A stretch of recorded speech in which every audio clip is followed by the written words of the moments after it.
Chapter 748. Begging for forgiveness. Henyi translations. The next day, the case was brought before the court, and he could no longer tolerate the situation. That very night, Zhao Guangyin disguised himself as a servant of the mansion, dressed in appropriate attire. He used a ladder to climb over the wall and embarked on a journey to Shaoding village. He was always certain about one thing. He knew the root cause of all these troubles. If only the Shao family, or specifically Shao Yunduan, could show some mercy, everything could be turned around. Late at night, Zhao Guangyin knocked on the door, causing a startle among the family members. Shao Yunduan allowed him inside to have a conversation in the courtyard. With clenched teeth, Zhao Guangyin knelt down before Shao Yunduan and pleaded, "Provincial champion Shao, I beg you, show us mercy." Unmoved by the plea, Shao Yunduan spoke quietly, "Zhao Guanghua didn't spare us when he committed his actions against us." Shao Yunduan couldn't help but imagine the devastating consequences if the same incident had befallen Yang Xiaoni. How would his third brother be affected? What about their parents? This once harmonious family would have been shattered into fragments. Even if he were to achieve a high-ranking position in the government, he would never be able to experience a harmonious family again. It would forever remain an insurmountable barrier in his heart. Filled with remorse, Zhao Guangyin uttered with guilt, "I'm sorry, I failed to teach him well." Shao Yunduan remained silent. Zhao Guangjin's voice trembled as he said, "I'm willing to surrender half of the Zhao family's properties." Hee hee. Zhao Guangyin let out a bitter laugh, realizing the absurdity of his own words. What good would it do to share only half of the properties? The entire Zhao family's wealth would end up in the hands of County Magistrate Qiao and the Shao family. Half of it would be meaningless. He clenched his fists, determination in his eyes. "Provincial champion, I intend to leave this county with my family, far away from here. I swear that we will never set foot in this place again." Finally, Shao Yunduan showed a hint of interest.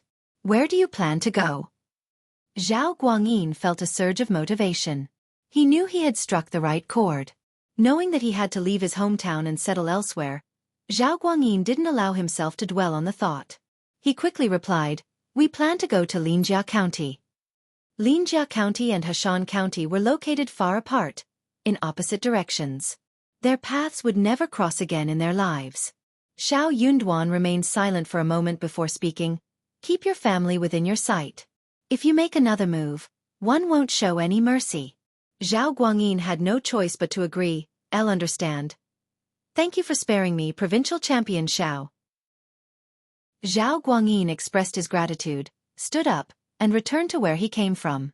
Shao Yunduan went back to his room and found Qiao Xian sitting against the headboard, yawning. As he returned, Qiao Xian was no longer drowsy and asked, heard elder young Master Zhao was here. Was he begging for mercy? What did he say? It's a pity that he's the only sensible person in the Zhao family." Shao Yunduan sneered. If he truly were sensible, he wouldn't have allowed his brother to commit all these acts. A family should stand united and share both honor and misery. He doesn't even grasp this concept. Qiao Xian also smiled. "Yes, dear, you will have to take care of our family more from now on." "Yes, thankfully our mother has a clear mind." Qiao Xian agreed. It was true, but unfortunately, their father's mind was not as clear. Shao Yunduan was becoming more determined in opposing his father, working hard to correct his impractical ideas and prevent him from making any further mistakes. Shao Yunduan informed Qiao Xian about Zhao Guangjin's decision, and Qiao Xian couldn't help but admire his resoluteness. The Zhao family needed to stay as far away as possible, in case they continued to cause trouble for their family. Chapter 749. Madame Zhao's bad idea. They no longer needed to worry about revenge, as they believed that old Master Zhao and Zhao Guanghua would eventually face the consequences when the opportunity arose. The next day, Shao Yunduan made another visit to the county city, while Qiao Xian spent most of her time in the flower field. Though uncertain about the details of Shao Yunduan's conversation with County Magistrate Qiao, it wasn't long before the case involving the Zhao family was resolved. The victims who had filed complaints against the Zhao family were generously compensated and received a formal apology from them. They expressed their gratitude for the resolution. As a result, Officer Qiao gained a reputable status, and many of the victims referred to him as the wise magistrate. The Zhao family, having committed numerous crimes, had their properties confiscated. However, since they admitted their guilt, they were spared imprisonment or exile.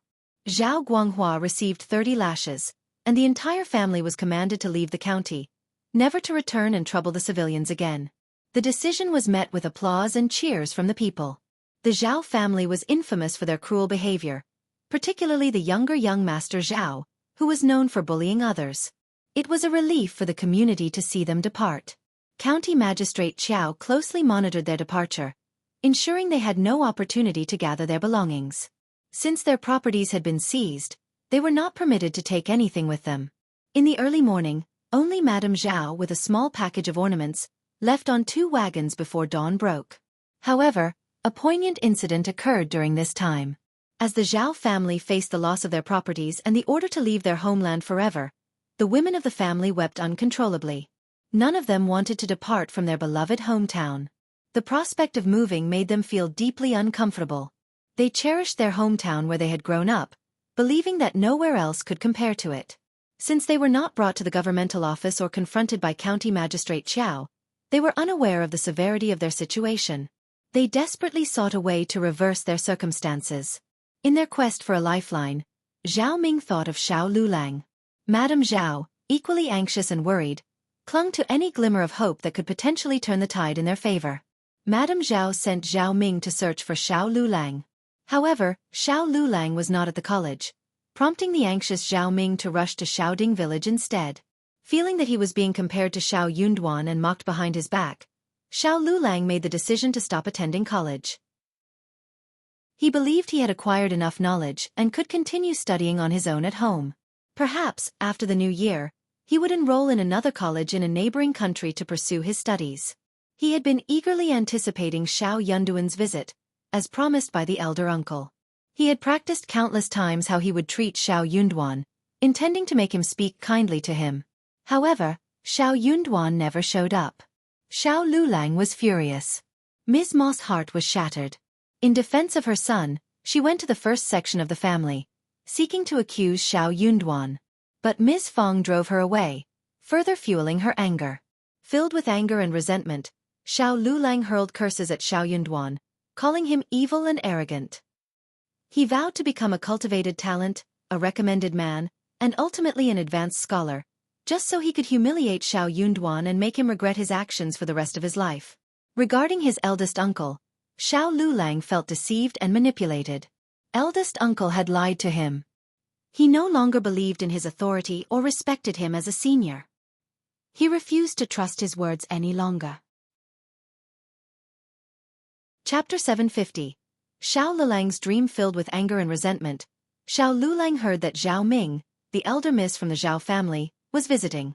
Surprisingly, his fury turned into excitement. He quickly put on a clean robe, tidied his hair, and confidently walked out to meet Zhao Ming, hoping to make a good impression. "Greetings, elder Miss Zhao," he greeted her with feigned charm. Zhao Ming had been waiting in the hall of the second section of the Shao family, feeling irritated and resentful. She had been scrutinizing him and enduring his endless questions. She was growing increasingly annoyed. If it weren't for her family's troubles, she wouldn't have bothered to deal with Ms. Ma. She despised her from the bottom of her heart. Cursing silently, she started to question whether her decision to approach Shao Liulang was a mistake. His pretentious behavior only intensified her disgust. "Young Master Shao, can we have a private conversation?" Zhao Ming asked, trying to suppress her disgust and maintain a soft demeanor. "Of course." Shao Liulang was taken aback by her request but delighted at the same time. He nodded eagerly and smiled, saying, "Please tell me anything. Mom, please give us some privacy." Ms. Ma wasn't too pleased with the situation. She smiled and replied, "But we're a family, aren't we? Why can't I be part of the conversation?" Since they were the only ones present, Ms. Ma assumed that this girl must have developed feelings for her son. "Mom, please just give us some space. Elder Miss Zhao might feel uncomfortable with you here," Shao Liulang pleaded, giving his mother a meaningful look. What was she doing here anyway? Acting as a third wheel? With her presence, Zhao Ming wouldn't be able to freely express her thoughts, and their conversation would be constrained. Ms. Ma finally grasped the situation and understood Shao Liulang's intentions. "All right then," she said, getting up from her seat. "I'll guess I'm just out of touch. I'll leave you two to chat." Take your time. With a smile, Ms. Ma seemed to be aware of everything and left the room, giving her son a knowing look. Zhao Ming felt humiliated and furious. She blushed with anger at the thought of being mistaken for someone interested in a rural woman like Ms. Ma. She was the elder niece of the prestigious Zhao family, and being associated with the Shao family in this manner was deeply frustrating. She had to restrain herself from cursing Ms. Ma and Xiao Liulang out of sheer anger. Unaware of Zhao Ming's true emotions, both Ms. Ma and Xiao Liulang misinterpreted her blushing as shyness. They exchanged glances and smiled proudly. Indeed, Ms. Ma felt a sense of pride. Her son appeared to be so capable that a wealthy young lady had come to his door personally. Lady Zhao certainly had a knack for choosing the right man. Xiao Liulang felt a surge of pride as he looked at Zhao Ming with affection. He was about to express his feelings with sweet and romantic words when Zhao Ming interrupted him abruptly. She urged Xiao Liulang to help her talk to provincial champion Shao, requesting his assistance in granting them mercy and allowing them to be left alone. However, Xiao Liulang was completely unaware of the situation. He hadn't been to the county city in a while and had secluded himself at home, oblivious to what was happening around him. He was clueless about the troubles the Zhao family was facing. Similarly, Ms. Ma was in the dark as well. She only knew that young Xiaoni had nearly fallen victim to a womanizer, but she had never connected this incident to Lady Zhao or her current plea. Chapter 751. Just as upon hearing Zhao Ming's request for him to seek mercy from Xiao Yunduan, Xiao Liulang was taken aback. He couldn't comprehend why he should approach Xiao Yunduan and what exactly was going on. Zhao Ming found herself at a loss for words. She couldn't simply reveal her brother's actions, which had caused so much harm and humiliation to others, and had no direct connection to the Shao family's initial involvement. Xiao Yunduan and Qiao Xian had their reasons for handling the situation this way. If they personally confronted the Zhao family, it would only bring Yang Xiaoni's incident to the forefront again, which would be inappropriate and unjustifiable. Zhao Ming stammered, trying to explain, "It's just, my father and my second brother, they unintentionally did something that offended provincial champion Shao." Xiao Liulang, who had never been fond of Xiao Yunduan and was looking for an excuse to confront him, saw this as an opportunity. Moreover, it was Zhao Ming who had asked for his help, and he felt compelled to uplift her spirits. Before Zhao Ming could finish her sentence, Xiao Liulang became incensed and responded with righteous anger. "How dare they? Cousin is a respected man, but he shouldn't act so recklessly. Don't worry, Elder Miss Zhao. I will seek justice on your behalf." "Wait, let me go and talk to the head of our family right away." "Hold on." Without waiting for Zhao Ming to say anything further, Xiao Liulang swiftly dashed off. At the main residence of the family, Xiao Yunduan had resumed his studies after taking a few days' rest. Qiao Xian was playing with her newborn nephew alongside Shao Qing. It was during this moment that Xiao Liulang burst in, surprising everyone in the room. They exchanged glances, sensing that something was amiss. "What's happening now?" inquired Ms. Fong. Xiao Liulang sneered, his voice dripping with sarcasm. "Honestly, Elder Aunt, although our cousin is recommended for a position, he still has a long way to go before he reaches a high-ranking government office. What's the point of being so arrogant? I suggest you maintain a low profile and stay grounded." Everyone present. "Honestly, Liulang, what on earth are you talking about? Be clear and straightforward." Xiao Liulang, convinced that they were pretending, began to disclose the involvement of the Zhao family. At that moment, the atmosphere in the room changed. Yang Xiaoni lowered her head, her expression filled with embarrassment. Qiao Xian quickly found an excuse to dismiss Yang Xiaoni from the scene, sensing the need to protect her from further discomfort.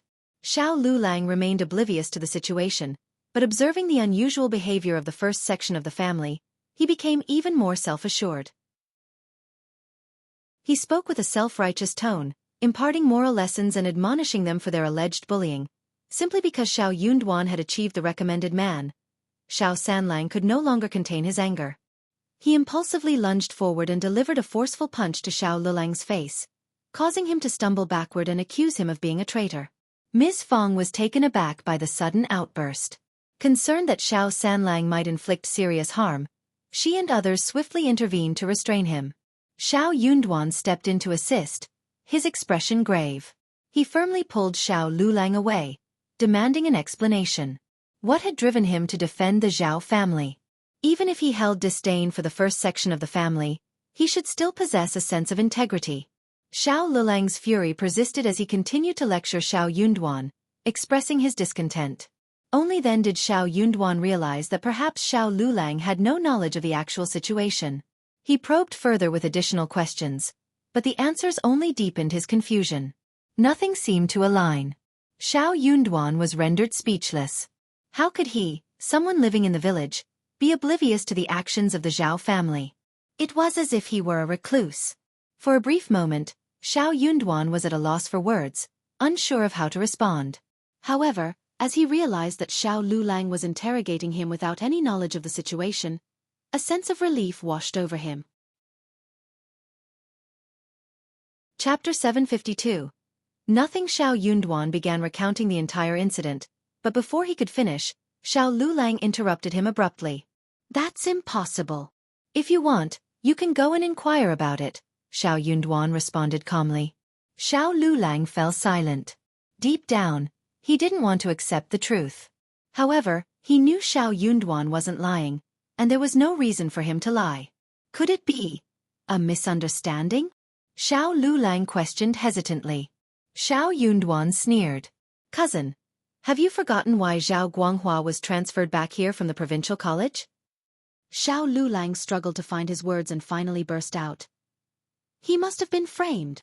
Shao Yunduan couldn't help but feel that Shao Lulang was adept at convincing himself with fabricated stories. "Then go ahead and ask the land officer and the elderly men at Yang village if what happened is true. Do you think they all conspired to frame Zhao Guanghua?" Shao Yunduan challenged. Shao Lulang was left speechless.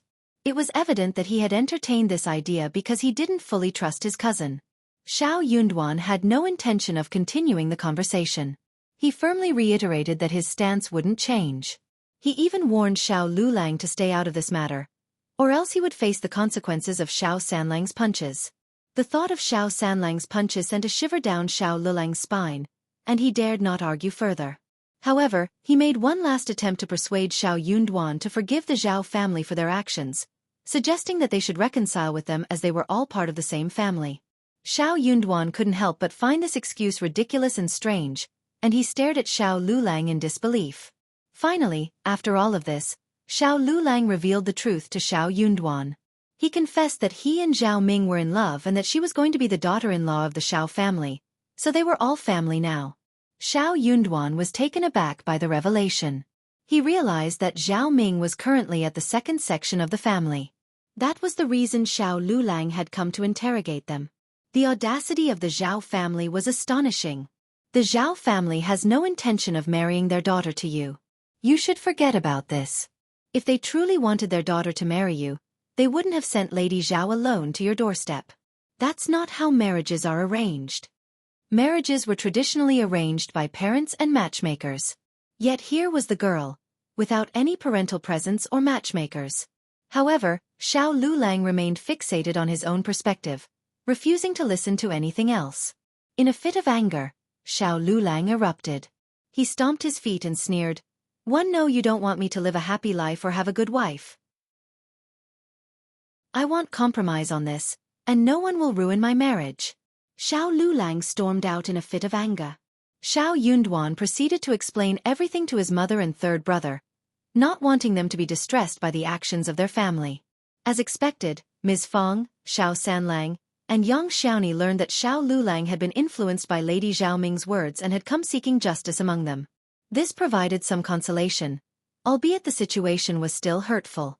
"What a foolish man. Don't let his words affect you," Ms. Fong remarked. Shao Sanlang scoffed. "He's completely unreliable. What has he learned all these years?" Qiao Xian chimed in with a smile. "You gave him a good punch, third brother. He deserved it." Laughter filled the room as everyone agreed. Meanwhile, as Shao Lulang departed from the first section of the family, he suddenly came to a halt. How would he explain the situation to Zhao Ming after his impulsive actions? Chapter 753. Beautiful in heart, Shao Lulang deeply regretted his impulsive behavior. He realized that trying to reason with Shao Yunduan in a calm manner would be futile at this point. Thoughts of his eldest uncle resurfaced in his mind. Despite swearing never to trust his uncle again and cutting off communication with him, he couldn't help but see his eldest uncle as his last resort. Thus, he made the decision to humble himself and seek his assistance once more. However, when he arrived at his uncle's home, he learned that his uncle was out tending to the cows and donkeys. Ever since they acquired the cows and donkeys, his uncle took great joy in caring for them and overseeing their well-being. Liulang felt a sense of joy as he observed the cows and donkeys in the distance. His uncle would often take them to the mountains to graze on grass. Sometimes he would even ride the donkey and spend considerable time away from home. He rarely returned early. Since he couldn't locate his uncle, Liulang decided to compose himself and head back home. Confronted by Zhao Ming's affectionate gaze and overwhelmed by his own desires, Liulang couldn't bring himself to tell her about his failure in the task. Instead, he vaguely assured her that he would ensure everything went smoothly. Zhao Ming, being somewhat naive herself, either willingly ignored the gaps in his explanation or simply wanted to hear what she desired. She refrained from probing further, as delving deeper would only lead to more questions. Relieved by her acceptance, Zhao Ming expressed her gratitude with a smile. In that moment, Liulang found himself motivated and began to believe that his words held some truth. The girl thanked him, and the boy modestly expressed himself, as if their exchange represented a genuine occurrence. Liulang was convinced that Zhao Ming was falling in love with him. Filled with motivation, he mustered the courage to express his affection for her and proclaimed his desire to marry her. To his surprise, Zhao Ming was dumbfounded and flushed with embarrassment. She wished she could slap Liulang and make him disappear. If it weren't for the problem the Zhao family faced that day, she would never have sought his help. How dare someone like Liulang entertain the idea of marrying her? He had merely been a source of mockery in the past. Who did he think he was? He was never deserving of her. Furious and humiliated, Zhao Ming refrained from directly blaming Liulang. Instead, she hurriedly left without providing clear answers to his questions. Liulang, however, interpreted her hasty departure as a sign of her shyness, which only boosted his ego. Eager to flaunt his supposed victory, he shared the news with his mother, hoping she would arrange a matchmaker to propose to the Zhao family. Liulang couldn't possibly expect Zhao Ming to make the proposal herself. It would put too much pressure on her. He should be the one taking the initiative. Feeling proud, Ms. Ma showered her son with praise. "My son is so capable. Lady Zhao is beautiful, and she must come from a wealthy family. Only a girl like her is worthy of being my son's wife." Liulang beamed with joy, but his expression turned serious as he heard about the trouble the Zhao family was facing. "Mom and Dad, come with me to the first section of the family. We need to talk to our eldest uncle and ask him not to treat the Zhao family so harshly." He realized that unless he could resolve the Zhao family's problem, he wouldn't be able to proceed with the proposal. After all, Zhao Ming had mentioned that her father and brother were in prison. Ms. Ma was taken aback. "What?" Liulang proceeded to explain the entire situation to his mother. Ms. Ma's face changed dramatically. "What? Lady Zhao is from the Zhao family, that family?" Liulang furrowed his brow. "Yes, is something wrong?" "What?" Chapter 754. Disappointment and a broken heart. Even Ms. Ma couldn't shake off the feeling that something was amiss. But Liulang presented his argument in a seemingly reasonable manner. He believed that the first section of the family was being excessively harsh and that their actions were unwarranted.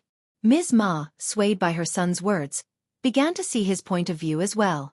Thus, the three of them paid a visit to elder uncle in the evening, seeking his support. However, to their surprise, elder uncle was not supportive at all. On the contrary, he advised them against getting involved with the Zhao family and Lady Zhao. "Why should you marry someone from that family when you already know that something is wrong?" Elder uncle questioned. He expressed his disappointment and reminded them of how Zhao Guanghua had nearly destroyed their family. Out of mercy, the family had spared them, allowing them to leave the county. His words hit Liulang and Ms. Ma like a cold gust of wind, causing them to hesitate and reconsider their plans. They are rich, so they have the option to relocate and live their lives away from the troubles caused by the Zhao family. The Shao family has already shown great tolerance in this matter. But now, the third section of the family is considering marrying someone from the Zhao family and pressuring us to forgive them. Elder uncle simply cannot comprehend how we would be expected to interact with the Zhao family if Xiao Liulang were to marry elder Miss Zhao.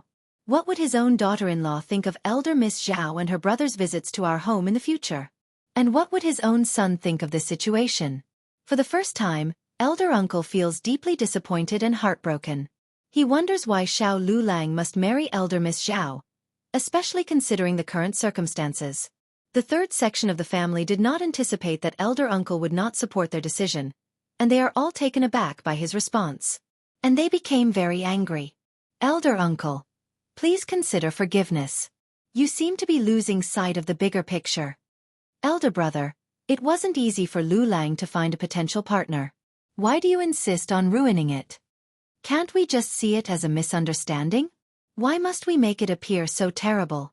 People might start calling you narrow-minded, and that certainly doesn't reflect well on our family, does it? You! Eldest uncle felt his anger rise, but he remained silent, as he had never been one to confront his brother and sister-in-law. Ms. Fong, on the other hand, was more direct. She simply drove them all away, unable to tolerate their stubbornness any longer. The members of the third section of the family were seething with anger. They're just jealous. They can't stand the thought of us having a wealthy daughter-in-law. We will find a matchmaker and go to the Zhao family for the proposal regardless. Let the first section of the family do whatever they want. Xiao Liulang worriedly expressed, but old Master Zhao and brother Shao are still in prison. Is it the right time for the proposal? Ms. Ma was taken aback. What? No, the first section of the family must do us this favor. We can ask Ms. Qiao to speak to her father about it. Xiao Liulang sneered, casting a cold glare at Ms. Ma. He was well aware of that. But if Xiao Yunduan didn't want the proposal to go forward, would his wife dare to defy him? Third uncle chimed in, the Zhao family has already come and apologized. What more does the first section of the family want? It was just a misunderstanding, and nothing happened to Ms. Yang. Xiao Liulang nodded in agreement. Exactly. It's all a misunderstanding. Lady Zhao claims it was the fault of the servants. I never imagined Brother Shao would be involved in such things. Absolutely. Third uncle exclaimed with a smile. Let's discuss this with eldest uncle. They're too hot-headed right now to listen to reason. We'll come back tomorrow. Ms. Ma pursed her lips and grumbled. Why not now? Ever since Yunduan became a recommended man, the first section of the family has become so arrogant. Yes, that's true. Third uncle's tone turned sour.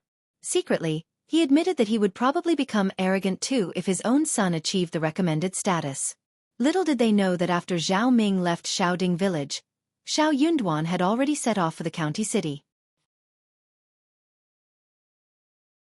Chapter 755. Departure. Xiao Yunduan recounted Zhao Ming's visit, urging Zhao Guangyin to reconsider his plans and discard the absurd idea. He emphasized the dire conditions of the prison, highlighting the risk to his father and brother's lives, given their age and accustomed luxurious lifestyle. Zhao Guangyin was shocked and scared, expressing his ignorance of the situation. He sought Madame Zhao's explanation, and upon hearing it, he was overwhelmed with anger. After the Zhao family decided to repay their debt using their own assets and leave the county, County Magistrate Qiao showed leniency. He made it clear that on the day of their departure, old Master Zhao and his son would be released from prison. Amidst his preparations to transfer their properties and depart in 2 days, his mother proposed such a foolish idea. Couldn't she have inquired about the relationship between the third and first section of the family to determine if sacrificing their own son and daughter-in-law was necessary for the sake of the third branch? Madame Zhao remained unconvinced. She clarified that she was seeking her daughter's assistance, not making a marital proposal. She insisted that her daughter must marry into a prestigious family of equal wealth and influence, not a rustic man who hadn't even achieved the status of cultivated talent. However, Zhao Guangyin had no faith in her words. He had no reason to doubt Xiao Yunduan's honesty. There was no motive for Xiao Yunduan to deceive him. On the other hand, his mother was never dependable and could act impulsively. A heated argument ensued between mother and son, leading them to part ways. Determined to complete the tasks at hand, Zhao Guangyin worked through the night, planning to depart the next morning. He couldn't leave his mother and sister unattended. What if they made another mistake? The Zhao family left discreetly the following day. To Zhao Guanjian's astonishment, as they left the city, County Magistrate Qiao's men seized the money and 2 boxes of treasure that he had instructed his wife to hide. In an instant, those possessions, along with the money, valued between 60,000 to 70,000 liang, vanished. What remained were a few jewelry pieces belonging to the daughter-in-law and mother, the least valuable among their collection. The most precious pieces were not seized by the authorities, but their worth was only a few hundred liang. Madame Zhao and her daughter-in-law wept inconsolably. Zhao Guangjian's heart sank. If they had over 10,000 liang, he would have been confident in starting a new venture, not a grand fortune, but a stable and comfortable life. However, a few hundred liang couldn't provide much assistance. With their settlement, the remaining money was only sufficient for a small-scale business to sustain their livelihood. Zhao Guangyin had never expected that everything unfolded due to his mother and sister's actions. If it weren't for Zhao Ming's visit to Liulang, Shao Yunduan wouldn't have alerted County Magistrate Qiao about the possibility of Zhao Guangyin hiding his properties. As a result, County Magistrate Qiao wouldn't have entertained the idea or stationed guards at the city gate for inspection. Shao Yunduan didn't intend for this chain of events to unfold, and he was willing to let Zhao Guangyin keep some of his properties hidden.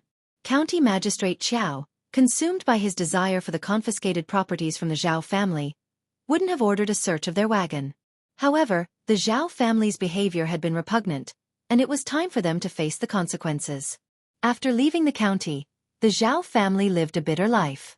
Old Master Zhao and Madame Zhao struggled with the unfamiliar food, clothing, accommodations, and travel, which quickly took a toll on their health and accelerated their aging. Chapter 756. Zhao Guanghua was feeling even worse. When he left the county, he was still suffering from the punishment. The wound had not healed, leaving a horrifying appearance on his back. Whenever it rained, he would experience a faint pain in his legs. Despite becoming a member of an ordinary family, Zhao Guanghua had not managed to change his bad temper. He engaged in a street fight, resulting in a broken leg. Irritated by the incident, Old Master Zhao and Madame Zhao confronted the person responsible for breaking Zhao Guanghua's leg. However, their efforts only resulted in humiliation and curses, leaving Madame Zhao infuriated. Her anger led to an illness that persisted for nearly 3 months. In the first half-year, Zhao Guanghua's temper remained unchanged. He caused numerous troubles, resulting in the loss of their remaining money. They even had to use their small yard and house as collateral. Zhao Guangyin felt a deep sense of despair. His father became an alcoholic, and his mother continuously defended his worthless brother. He couldn't bear to continue supporting this family any longer. Feeling utterly helpless, Zhao Guangyin secretly gave them 30 liang and left with only 10 liang in hand, along with his wife and son. They disappeared without a trace. Meanwhile, Zhao Guanghua unintentionally killed someone during one of his fights. Fearing the consequences, he fled and vanished as well. However, the man he had fought was not dead. He had merely lost consciousness. The victim approached Zhao Guanghua's parents, demanding compensation. Old Master Zhao and his wife were forced to exhaust their remaining money to repay him. To make matters worse, they had to sell their daughter as a concubine to someone. With the meager funds received from their daughter, they spent the rest of their lives in bitterness. Back in Shaoding village, the next morning after Zhao Ming's visit, the third section of the family urgently rushed to the first section, imploring them to employ any means necessary to reach a compromise with the Zhao family. That was absolutely out of the question. Ms. Ma and third uncle disregarded the nature of the Zhao family and their past conflicts with the first section. Particularly, Ms. Ma had always dreamt of Shao Liulang marrying into a wealthy family. Her eyes lit up with excitement when she laid eyes on elder Miss the previous day. She was the ideal match Ms. Ma had envisioned for her family. She was even superior to the Yen family. Ms. Ma would not tolerate Ms. Niu showing off in front of her once her son married a rich bride. However, as soon as they arrived at the first section of the family, Shao Yunduan preempted any discussion they had in mind. The first section of the family would never forgive the Zhao family, and there was no room for negotiation. If the third section of the family insisted on marrying a lady from the Zhao family, the first section of the family would not intervene, but they would make it clear to the clan that the first section and the third section were completely unrelated from that moment onward. The Zhao family had engaged in bullying and committed numerous unethical acts, resulting in lawsuits filed against them by their victims. Officer Qiao, in accordance with the laws and regulations, was assisting the people and seeking justice for their grievances. The Zhao family deserved to be sentenced based on their actions. No one should interfere, as it would only create trouble for everyone involved. It was a burden that nobody could bear. If the third section of the family believed they could bear that burden, they could approach Officer Qiao. Begging for mercy on behalf of the Zhao family? Absolutely not. Ms. Ma and third uncle were clueless about the situation. They couldn't utter a word upon hearing Shao Yunduan's account. They knew they were powerless when it came to dealing with governmental offices. Shao Liulang was not convinced. He blurted out, "You're Officer Qiao's son-in-law. If we seek his help, Officer Qiao will surely assist us." Chapter 757. Ding Qiuyue's trip home. Shao Yunduan sneered back. "That family is despicable, and I'm not defending them. They deserve the consequences. Cousin, watch your words. What have you learned from those books? Becoming an officer doesn't mean breaking the law. Are you trying to turn Officer Qiao into one?" Shao Liulang erupted in anger. "Don't act so righteous. Governmental offices are always like this. Even you might not behave well if you become an officer in the future. Don't worry about that. I won't engage in anything against the law." Shao Liulang sneered in frustration and stormed off. Ms. Ma hurriedly followed. "Liulang, why are you leaving?" Shao Liulang gritted his teeth. "Shao Yunduan is heartless. No matter what we say, he won't help us. He's a hypocrite. I doubt he'll remain so innocent and fair when he becomes an officer in the future. He's just looking for an excuse to push us away." Ms. Ma suggested, "Then what should we do? What if we propose the marriage ourselves? Once it's settled, we'll be considered family, and County Magistrate Qiao will have to assist us." Ms. Ma's suggestion sparked an idea in Shao Liulang's mind. He exclaimed, "Since the first section of the family won't help us, we can go and find County Magistrate Qiao ourselves." He could simply claim that Shao Yunduan had sent him, and the problem would be resolved. Shao Liulang felt a rush of happiness. "I have a plan. Let's go home first." They decided to have breakfast and contemplate their approach before heading to the county city. However, before they could even leave their house, Ding Qiuyue rushed in, looking disheveled. Concubine Ding appeared to be in a different state this time. She had no carriage, nor did she have any maids attending to her. Her clothes appeared worn out as well. Arriving home during breakfast time, Concubine Ding caught the attention of many onlookers. "Isn't that Qiuyue?" "Which Qiuyue?" "The concubine from the Ding family." "Oh yeah. What is she doing here so early in the morning?" "But haven't you noticed that? She is not wearing what she was wearing last time. No wonder people say that the Zhao family is falling. The story is true." "So what is she doing here this time? The Zhao family sent her?" Ding Qiuyue sensed eyes scrutinizing her, filled with judgment and hostility, which made her feel deeply embarrassed. She hurriedly made her way home, avoiding any interaction or response to those around her. The Zhao family members were all filled with anxiety. What would become of them once the Zhao family collapsed? Qiuyue was terrified as well. Being a concubine put her in a position similar to that of a servant. But then, the young master presented her with a release letter, allowing her to leave the Zhao family. Many other servants received the same directive. She was taken aback. She hadn't expected to receive such a letter. Despite her initial reluctance, she had grown accustomed to her role as a concubine. She was at a loss as to how she should carry on with her life after leaving the Zhao family. She knew she wasn't cherished in her own household, and returning home in such a hurried manner would not be well received by her parents, brother, and sister-in-law. They would likely expect her to contribute to the household chores and earn her own keep. But would they be willing to accept her back? Moreover, she had grown accustomed to a life without having to work. The idea of engaging in manual labor seemed daunting to her. Would she even be capable of doing any physical work at all? Chapter 758. Gone with no other options available, Ding Qiuyue had to make her way back home first. News of Ding Qiuyue's return quickly spread throughout the community, becoming a subject of gossip among the majority of people who treated it as a mere joke. Ms. Ma overheard some of the gossip and shared it with the family. Curious, Shao Liulang asked, "Mom, Find out everything you can about the current situation of the Zhao family. Gather as many details as possible. Realizing the gravity of the situation, Ms. Ma hurriedly left to gather information. Ding Qiuyue's family was in a state of chaos. Her parents, Ding Zhihui and Ms. Guan, bombarded her with questions about why she had returned and what had happened to the Zhao family, growing increasingly anxious. In her distressed state, Ding Qiuyue mumbled incoherently, further frustrating her mother, who snapped at her impatiently. Ding Qiuyue noticed a strong sense of annoyance on her brothers' and sister-in-law's faces. Her heart shattered as she realized that her family was showing no sympathy towards her. They seemed to blame her for the troubles she faced, despite all she had done for them.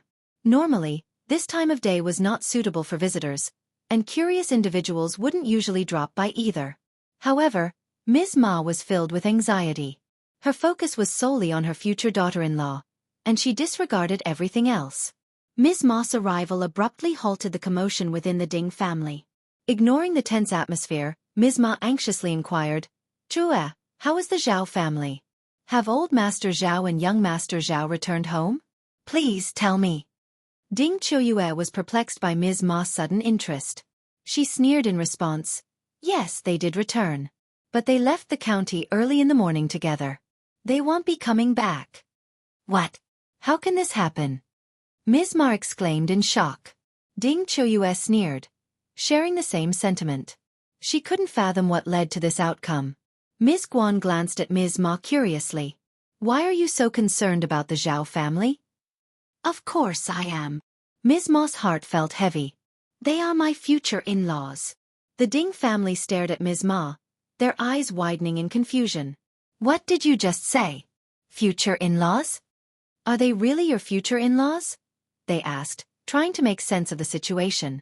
Unable to keep it a secret any longer, Ms. Ma admitted, "Yes. Lady Zhao and my son are in love, and they are planning to get married soon. How can the Zhao family be in such a state? I need to inform Liulang about this immediately."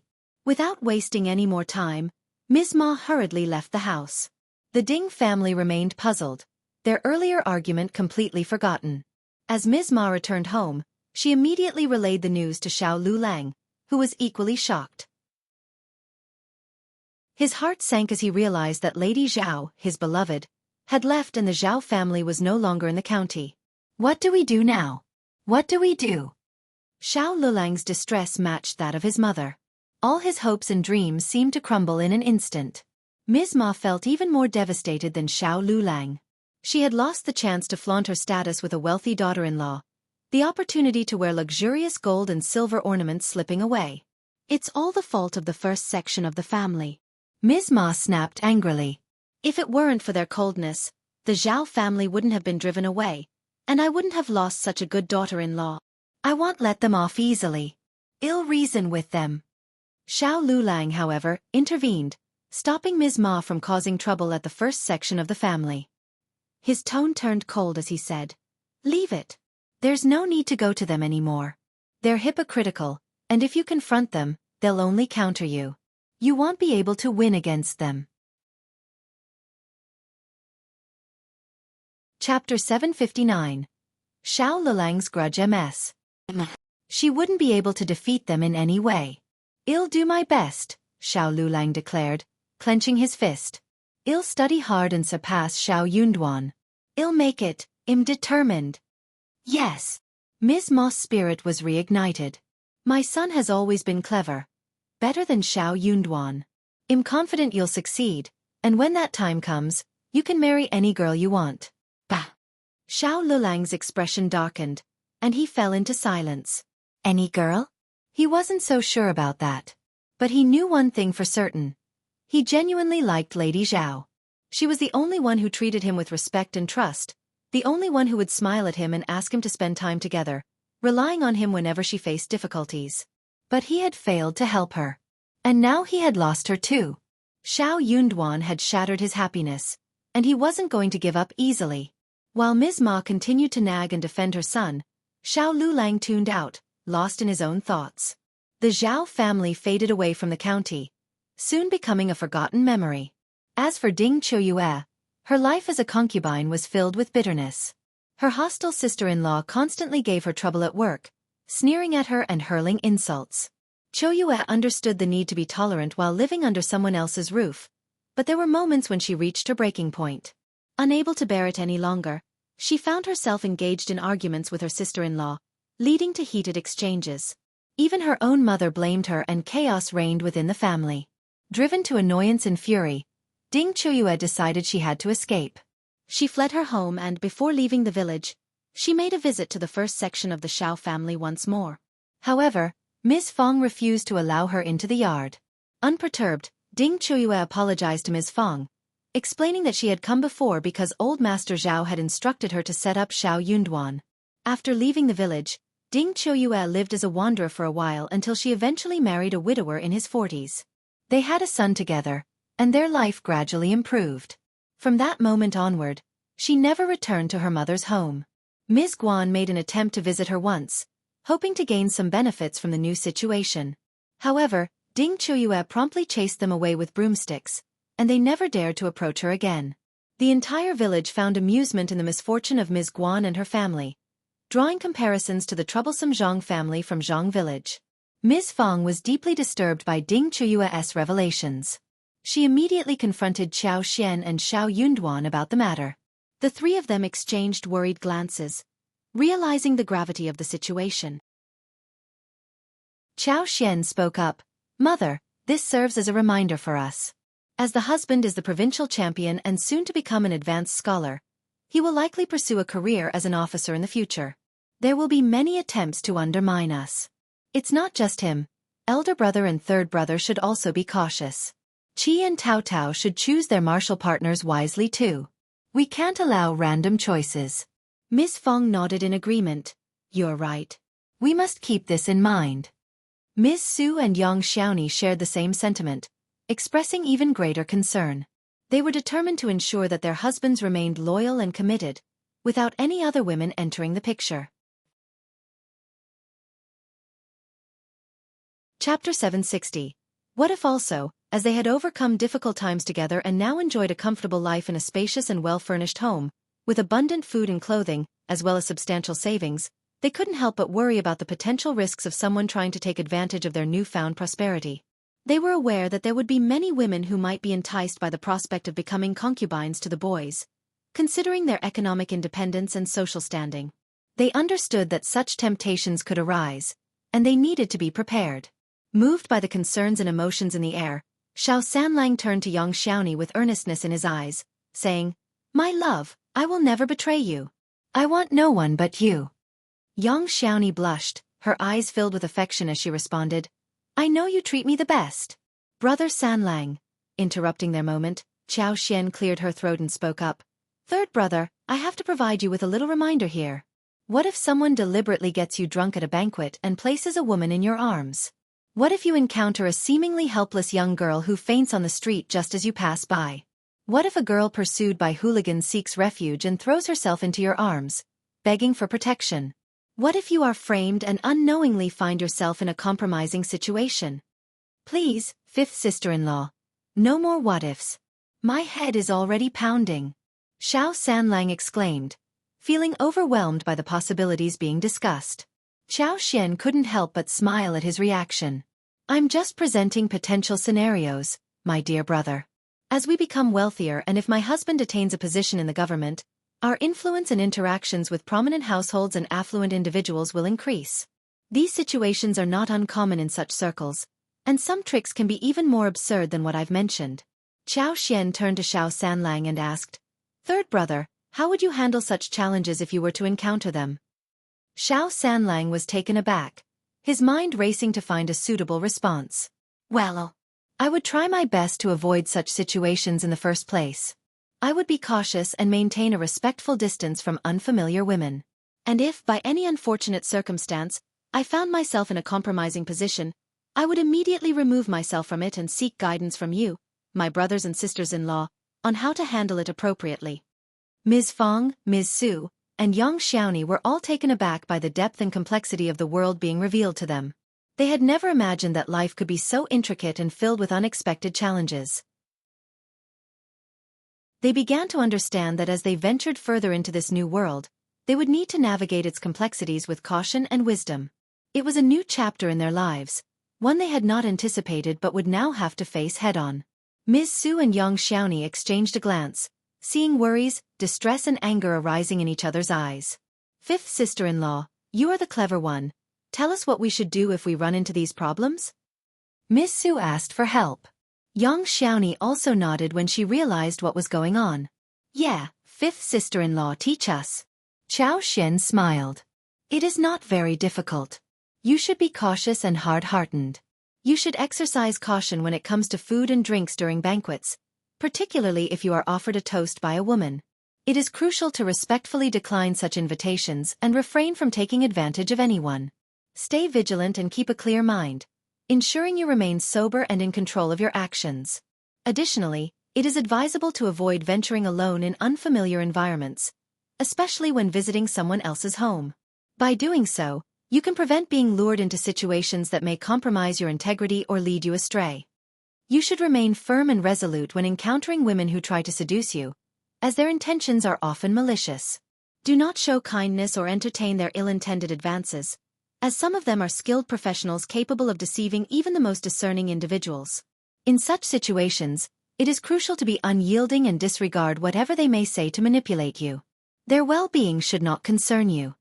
I understand that implementing these precautions may not be an effortless task. Perhaps it would be beneficial for me to have a thorough discussion with our elder brother, elder sister-in-law, third brother, third sister-in-law, as well as Tao Tao and Qi. Ms. Su and Yang Xiaoni agreed. Chapter 761. Preparation MS. Feng agreed and added, me and your father should listen to that as well. We have to be cautious and protect ourselves, in case they ruin our family and Duan's future. Ms. Su and Yang Xiaoni felt slightly better and smiled, nodding. Qiao Xian added, one more thing. If someone sets up our husbands and claims that she is pregnant, then... Ms. Su and Yang Xiaoni's smile stiffened. Ms. Feng was startled as well. Qiao Xian did not mention this on purpose, but that is something that could not be ignored. She needed to mention this after all. That was a way for women in ancient times to cause trouble. Even in the modern time, there were many parents who cared about children. What if someone made it with a man in the Shao family, and came to the door with tears in their eyes? What should they do about it? Who would be so hard-hearted as to drive her away? Even though men might turn her down, yet women of the family might not be able to do so. Otherwise the women would be considered vicious, jealous and not at all understanding, so that their children would not be able to find any marital suitors. Also, in-laws would not tolerate grandchildren to be out on the street like orphans. Shao Sanlang turned to Yang Xiaoni with sincerity in his eyes. Darling, I assure you that I will be extremely cautious and vigilant. I will do everything in my power to ensure that I am not set up. You have to trust me. Yang Xiaoni said, of course, I trust you. But what if you find yourself in a situation where someone tries to manipulate or deceive you? I definitely won't. What if Qiao Xian found the dynamic between her family members interesting yet slightly irritating? She couldn't help but cast a glance at Shao Yunduan, who had been quietly listening to their discussion without feeling the need to be warned. Shao Yunduan confidently interjected, I won't be set up. He exuded a strong sense of self-assurance in this regard. As Yang Xiaoni and Shao Sanlang continued their argument, the atmosphere grew tense, leaving Ms. Su feeling overwhelmed and unsure of what to say. Ms. Feng, growing frustrated with the ongoing dispute, firmly interjected, enough, both of you. Just stop arguing. If such a situation were to occur, we will ensure the safety and well-being of our children while providing the woman with a suitable settlement. Regardless, we must never allow individuals with ill intentions and a tarnished reputation to enter our home. Ms. Su and Yang Xiaoni felt slightly relieved. You are right, Mom. We do as you say. Yeah, Mom is right. Qiao Xian smiled and agreed with her mother. Mom, you have come up with a good solution. That indeed is the best way to handle such a situation. If it were to occur, the woman should not even be allowed to stay pregnant within our home. We will arrange for a separate small house and have guards to monitor her. Once the child is born, we will take custody of the child, while providing the woman with the agreed-upon financial support. By making it clear to others that we refuse to fall for such tricks, people will think twice before attempting to scheme against us again. Yeah, that is totally right. Ms. Su and Yang Xiaoni were even more delighted hearing that. Feng nodded too. Qiao Xian continued, "In reality, we are discussing these matters as a precautionary measure. If we are vigilant and cautious enough, it is unlikely that such situations will arise. So, eldest sister-in-law and third sister-in-law, there is no need to be overly anxious." Ms. Su and Yang Xiaoni felt relieved by Qiao Xian's reassurance. They expressed their gratitude to her with appreciative smiles and nods. Being proactive and discussing these potential scenarios before they actually occurred was crucial. They were thankful that their fifth sister-in-law had brought up these concerns and shared her insights. County Magistrate Qiao had gained substantial benefits after the downfall of the Zhao family. Although most of the Zhao family's assets were deposited into the shared savings and the county's bank. Chapter 762. Stingy Officer Qiao held significant influence in the county, and if he conducted some discreet arrangements and distributed benefits to the strategists, administrators, guards, as well as lower-ranking government officials, nobody would dare oppose him. The officer had amassed a substantial fortune, and he couldn't help but feel delighted about it. He owed this success in large part to Shao Yunduan's suggestion to eliminate the Zhao family, a decision he wouldn't have made without his input. As a gesture of gratitude, Officer Qiao instructed Madame Qiao to select fine jade, porcelain vases, exquisite jewelry, and 300 liang of silver to present to Shao Yunduan. This was intended to foster a closer relationship between them. Madame Qiao, however, wasn't particularly pleased about it. She believed that they had acquired their fortune through their own abilities, so why should they share it with the two bastards? Yunduan and Quan are already quite well off. They have established a close relationship with the Yuezheng family and lack nothing. Xian's jade bracelets alone are worth more than 10,000 liang. Officer Qiao's expression turned sour. He had been coveting Qiao Xian's bracelets for a while. He had even made up his mind to claim them for himself once he returned to the capital, making them his own prized possession. However, after successfully toppling the Zhao family, he had secretly acquired more than 10,000 liang in addition to the confiscated properties, and he had completely forgotten about Qiao Xian's bracelets. He didn't want to provoke any animosity with Shao Yunduan or give Qiao Xian a reason to despise him.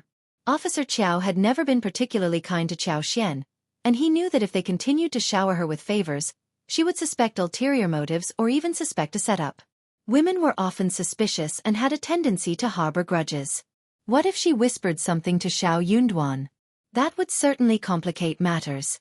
Officer Qiao continued, unfazed by Madame Qiao's discomfort. She can indeed have her own properties, but it's important to show our generosity. We are fortunate to be wealthy now, so what harm is there in sharing some with them? Let's not be stingy. Yunduan is destined for a bright future, and it's crucial to establish a good relationship with him from the beginning. Otherwise, our gratitude may lose its value if we're even slightly late. Madame Qiao couldn't help but feel even more uneasy upon hearing her husband's remarks about Shao Yunduan. After all, she had chosen Shao Yunduan as her son-in-law. Very well, old master, Madame Qiao reluctantly agreed. But please, old master, let's not exaggerate the virtues of our son-in-law. The spring examination has yet to take place, and we can't predict the outcome. Our county is small, and people from humble origins often have narrow perspectives. In any case, he is not superior to our own son, is he? Old master, please don't hold such high expectations too soon. You may end up disappointed, Madame Qiao cautioned, maintaining her stance. While her words held some truth, Officer Qiao couldn't shake off his discomfort. He furrowed his brows and retorted, "Are you determined to contradict me? Let me make it clear. Stop scheming. Shao Yunduan has no other support. Our task is to win him over and ensure his unwavering loyalty. Don't be so narrow-minded." Madame Qiao felt a surge of irritation, but she forced a smile and reluctantly agreed. They proceeded with the preparations for the gifts, but to their surprise, Shao Yunduan outright refused to accept them. He stood firm in his decision. He made it clear that he wanted no association with the properties or assets seized from the Zhao family. He even declined any involvement with the stores and fields that were acquired through their confiscated possessions. As a recommended mandate, he had the privilege to purchase land without going through the standard procedures. Shao Yunduan was adamant that the Shao family should have no ties whatsoever with the Zhao family, even in the slightest sense. County Magistrate Qiao was left puzzled by Shao Yunduan's motives. Consequently, his respect for the man deepened, accompanied by a tinge of guilt in his own heart. This son-in-law of his was certainly not ordinary. Chapter 763. School. Someone caught wind of Shao Yunduan's intentions and saw an opportunity. They purchased numerous fields from the Zhao family and approached Shao Yunduan, offering to sell some of them to him. These fields had no connection to the confiscated assets. To everyone's surprise, Shao Yunduan accepted the offers and bought the fields, paying a price higher than the market value. In total, he acquired 400 mu of land. He then donated these lands to the clan, entrusting the elderly men, clan chief, land officer, and appointed individuals from the Shao family to jointly manage the land ownership documents. All the income generated from these lands would be allocated towards supporting school expenses and enhancing the ancestral hall. As for the remaining funds, they were to be recorded in a public account, reserved for use during times of disasters or emergencies. With the resources secured, construction of the school commenced without delay. Apart from the school building, Shao Yunduan and Xiao also discussed the need for a separate yard dedicated to a library and study room. This space would cater to diligent students who couldn't afford to purchase books of their own. Together, they established principles and rules for the school's operations. In addition to the daily administration, they implemented regulations specifically for the library and student-related matters. Firstly, the books in the library were not to be borrowed. They could only be read within the study room. However, students were allowed to make copies of the books and take those copies with them. To incentivize academic progress, they devised a system where students who achieved the status of child student would receive a monthly supplementary of 51. However, if a student failed to pass the cultivated talent examination after 10 years, the supplementary would be cancelled. On the other hand, if a student successfully attained the rank of cultivated talent, they would be awarded an additional 101, which would be valid for a period of 10 years. Furthermore, a fare of 10 liang would be provided to any student who needed to travel for the autumn examination. This fare would cover the expenses for each journey made to attend the examination. The established standards served as a foundation, but they were open to adjustments based on the actual circumstances, with approval from the clan. Essentially, it meant that any talented children from the clan could wholeheartedly pursue their studies, knowing that their needs would be taken care of. Even orphan children could lead a frugal lifestyle and continue their education, supported by the bonuses provided and with 2 mu of plain fields at their disposal. The news spread throughout Shaoding village, filling the community with joy and excitement. Families, particularly those with children of the right age and sufficient intelligence to become students, rejoiced at the prospect of their children being the first to attend the school. Even families with younger children felt a sense of gratitude and anticipation, knowing that their children would have the opportunity to benefit from the school in the future. Furthermore, the provision of funds for disaster relief added an extra layer of security for the village, ensuring their resilience in times of crisis. It was truly a remarkable development that brought immense relief and gratitude to the villagers. Shao Yunduan went even further by expressing his intention to acquire additional fields for the clan, recognizing that the initial 400 mu was insufficient. This announcement heightened the village's joy and reinforced the unshakable foundation established by the first section of the Shao family. While Shao Yunduan didn't personally engage in the physical construction, he provided the necessary funds, allowing the villagers to mobilize their collective efforts to complete the projects. As the time for cassava harvesting approached, Qiao hired workers to carry out the task. They took great care in preserving the seedlings, ensuring their viability for future planting. Cassava cultivation was relatively low maintenance. Once the stems were cut, they were stacked and stored in a cellar. When needed, they could be easily chopped into pieces and prepared for planting. These resilient crops required minimal attention to thrive.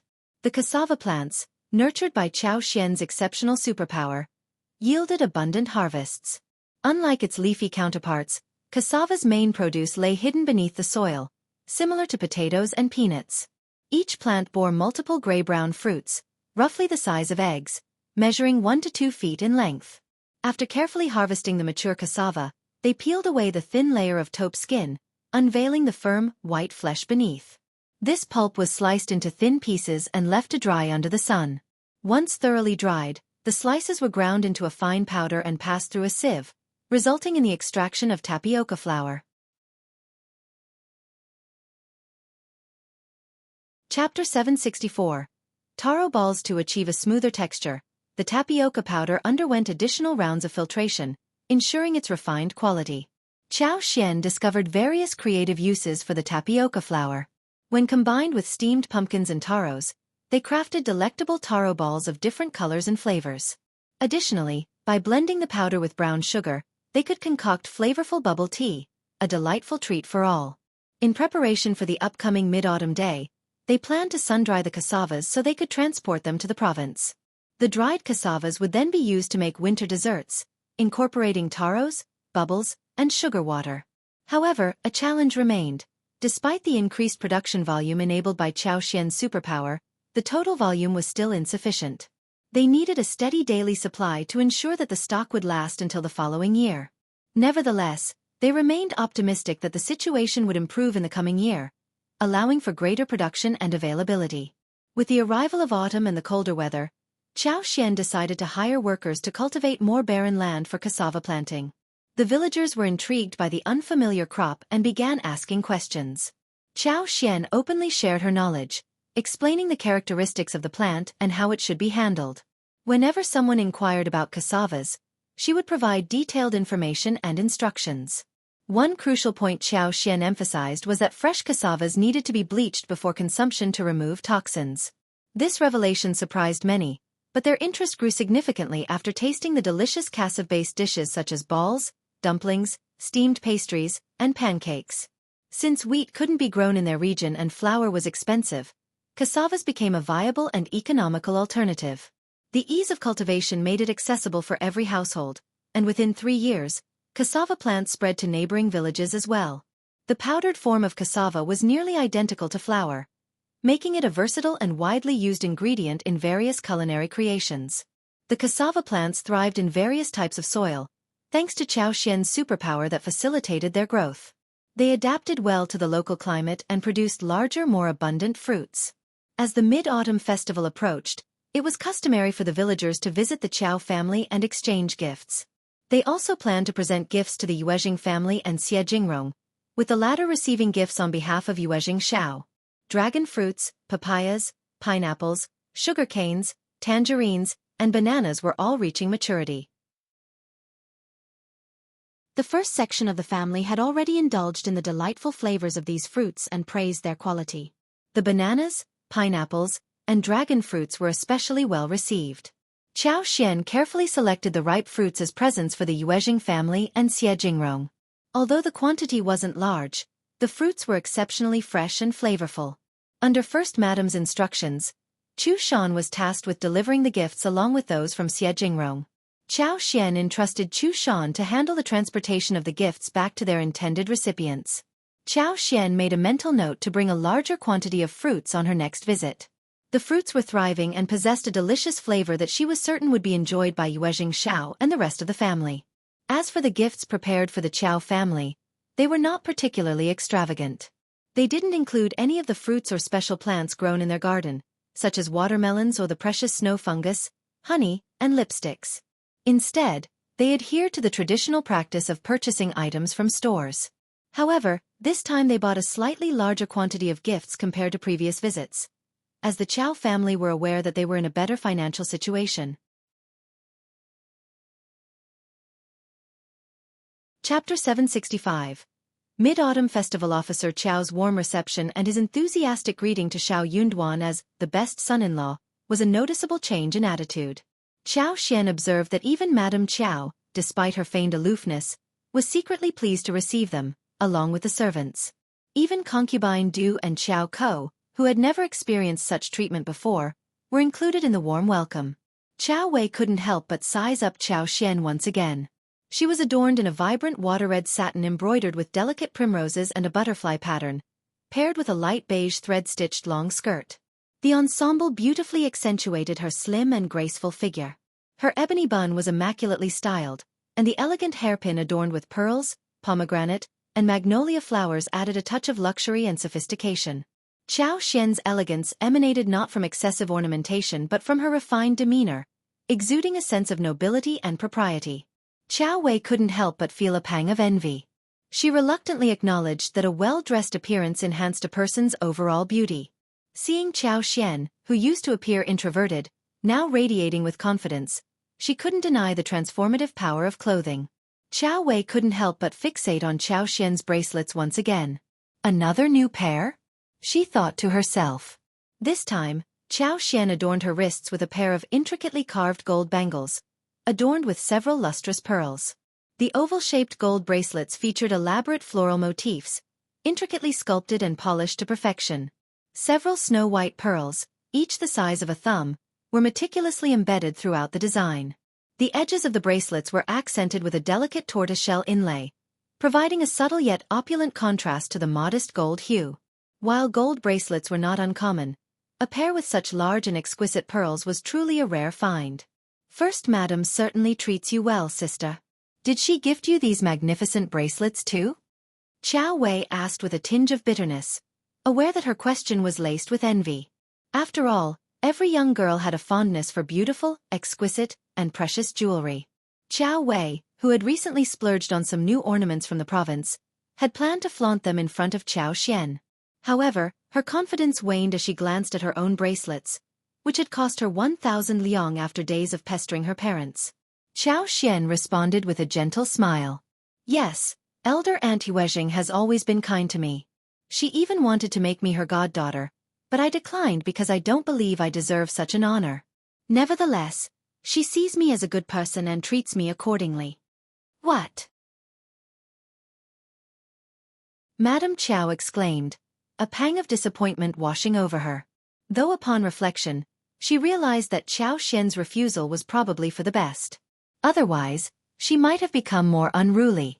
However, deep down, Madame Qiao couldn't help but feel a slight sense of injustice based on Qiao Xian's words.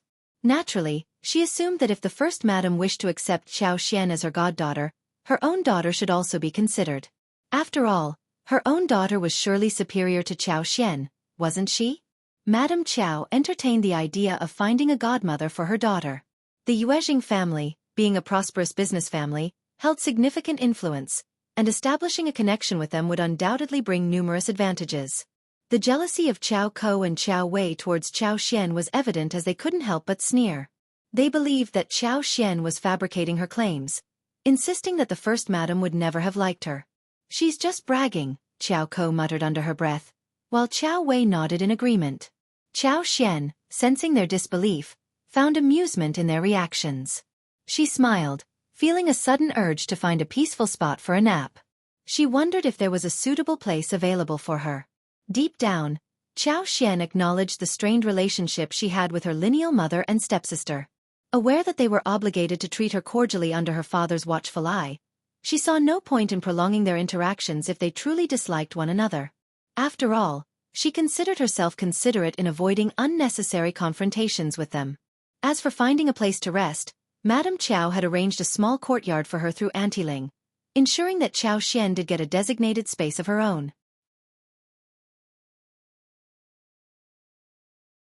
Chapter 766. Forgiveness. But upon hearing Qiao Xian's request, Madame Qiao couldn't help but feel annoyed. She believed that Qiao Xian was being far too unruly. Where did they think they could just take a nap? Did they forget how they used to behave in the past? In her previous days, she would have never dared to make such a request. Although Madame Qiao wanted to give a resounding negative answer, she restrained herself from bursting out in anger. It was fortunate that she was out of sight. Deciding to accommodate their request, Madame Qiao instructed the servants to find a suitable place for Qiao Xian, Liulang, and Qiuyue to rest. The courtyard was carefully prepared, and despite some wilted flowers on the table, an array of pastries, snacks, and drinks were served. However, Liulang and Qiuyue couldn't help but voice their dissatisfaction upon seeing the pastries and snacks. The pastries lack the smoothness of ours. They are so roughly made. The tea has no scent and looks far inferior to what we have at home. And these flowers, they are not as pretty or fragrant as ours. Qiao Xian couldn't help but be amused by their complaints. After all, she was the one who had created those pastries at home, using the finest ingredients. The tea she served was made from the most precious tea leaves, cultivated and nurtured under her watchful eye with her unique powers. Naturally, nothing could compare to the quality she had achieved. The Qiao family was no longer a threat to her. Together with Shao Yunduan, They had been strategizing on how to sever ties with the Qiao family. They had no intention of maintaining any closeness with such tasteless and shameless individuals. Soon, their plans would come to fruition. As the mistress and maids were engaged in conversation, Concubine Du appeared with the reluctant Qiao Ko in tow. It seemed that Concubine Du had come to beg for forgiveness for their past wrongdoings. The harsh reality of their lives was evident in the worn-out appearances of both Concubine Du and Qiao Ko. Concubine Du, who used to exude arrogance and pride, now seemed devoid of any such expressions. Qiao Xian had no interest in engaging in trivial arguments with them, but she also had no intention of forgiving them easily. What right did they have to beg for her forgiveness now, expecting her to grant it? The previous owner of her body must have endured a great deal of suffering, which was why Qiao Xian herself found it difficult to establish a harmonious relationship with them. Especially Qiao Ko, who had intentionally caused her numerous troubles. You are not in a position to demand forgiveness, and I am not inclined to grant it, Qiao Xian stated firmly. Concubine Du appeared relieved. Second miss, are you saying you have decided to forgive us? Thank you. I'm sorry for the misunderstanding, Concubine Du. The truth is, we have no connection whatsoever. We have never offended each other, nor do we need to seek forgiveness. The best solution is for us to live separately. What are your thoughts on that? Regardless of whether Concubine Du was willing to accept the truth, she was nothing more than a slave to Madame Qiao, bound to carry out her orders regardless of her own desires or dislikes. Rebelling against Madame Qiao's commands was out of the question for her. While Qiao Xian despised Concubine Du for her actions and felt anger towards her, she had no intention of seeking revenge or causing her unnecessary hardship. However, if Concubine Du ever attempted to deceive her or set her up, Qiao Xian would not forgive her, nor would she be accommodating or allow her to have her way. Concubine Du's expression stiffened. After a moment of contemplation, she forced a smile. Second miss, you are correct.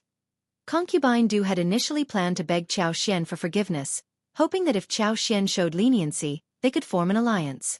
In doing so, she would use Qiao Xian's influence to bring down Madame Qiao, while also gaining personal benefits from the situation. However, Qiao Xian proved unexpectedly difficult to persuade. Not daring to linger any longer, Concubine Du muttered a few more uncertain words and hastily departed with Qiao Ko. Li Xia and Li Qiu glanced disdainfully at them, remarking on the fickleness of both the mother and daughter. Qiao Xian let out a mocking laugh. Concubines can only navigate their existence through such means, constantly searching for a solid footing but never truly finding it.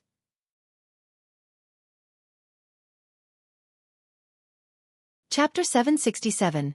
News disappointed, Concubine Du listened to Qiao Ko's angry outburst. Concubine Du, you expect me to beg her for forgiveness? What a joke! How ironic! Qiao Ko had never dared to utter a word against her in their previous lives. Concubine Du sighed, feeling distressed. I can see the end of my life approaching.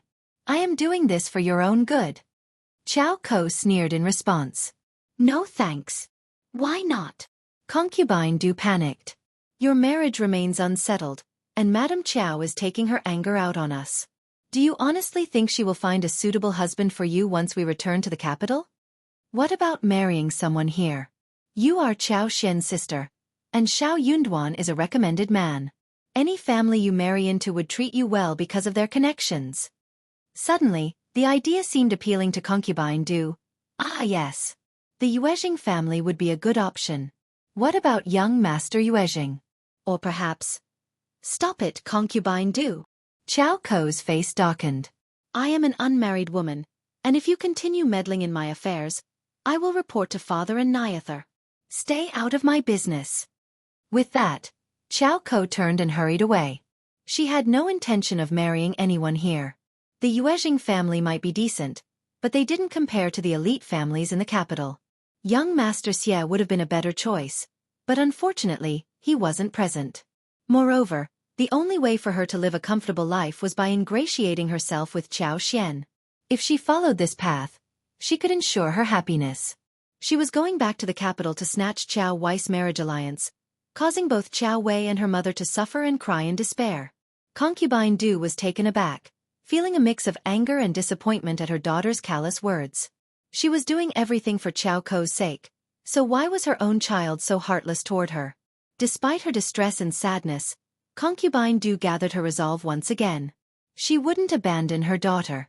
After all, Qiao Ko was her own flesh and blood. With the funds replenished, Officer Qiao arranged a lavish lunch, aiming to please his daughter and son-in-law. The table was filled with braised abalone, sea cucumber with green onion, and stewed bird's nest, ensuring an extravagant feast for each person. Officer Qiao spared no expense to win the favor of his daughter and son-in-law. Qiao Xian was taken aback. Did her father truly hold such high expectations for her husband? It seemed like a burden and a potential source of bad luck. The lunch appeared to be successful, and soon after, Qiao Xian and Shao Yunduan stood up, ready to leave. However, Madame Qiao coughed and addressed Qiao Xian. Your mother intends to take your sisters to the province to visit First Madame Yuezheng. Xian, you must assist your mother in building a strong relationship with First Madame Yuezheng. Understand? Madame Qiao wore a smile as she continued. First Madame treats Quan so well. With her support, everything will turn out fine. Old master, you needn't worry. Her words carried an implicit message that if anything were to go wrong, it would be Qiao Xian's responsibility. Qiao Xian inwardly sneered. No wonder she had been treated to such a lavish feast. They were trying to win her over for a favor. She realized she should have anticipated this. Her father had never been generous towards her unless he needed something in return. In response, Qiao Xian forced a smile and said, Don't worry, father. One will do my best. However, she made a silent decision. She would only fulfill what she was capable of doing. Anything beyond that, she would not stoop to their level of shamelessness.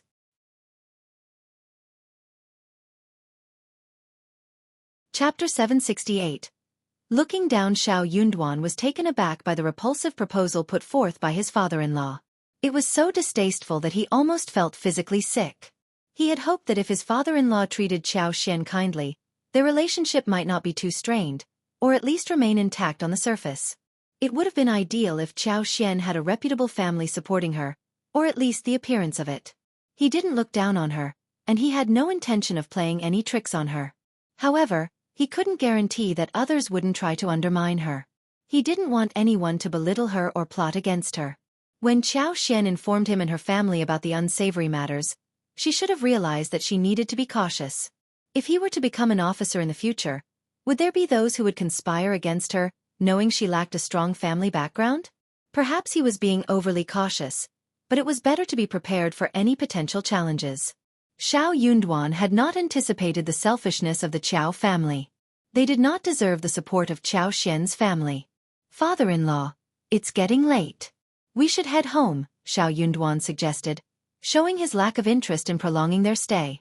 Officer Qiao had intended to share more thoughts with Qiao Xian, but upon noticing Shao Yunduan's slightly impatient expression, he decided against it and allowed them to leave. Qiao Wei pursed her lips and muttered, Mom, I don't think second sister is willing to help us. She must hate us, which is why she won't lend a hand. Madame Qiao smiled reassuringly. Oh no, that's not true. She is your father's daughter and will always stand by his side. Daughters would never harbor hatred towards their fathers, right? Officer Qiao shot an irritated glance at Qiao Wei. Your mother is correct. Your sister isn't as narrow-minded as you think.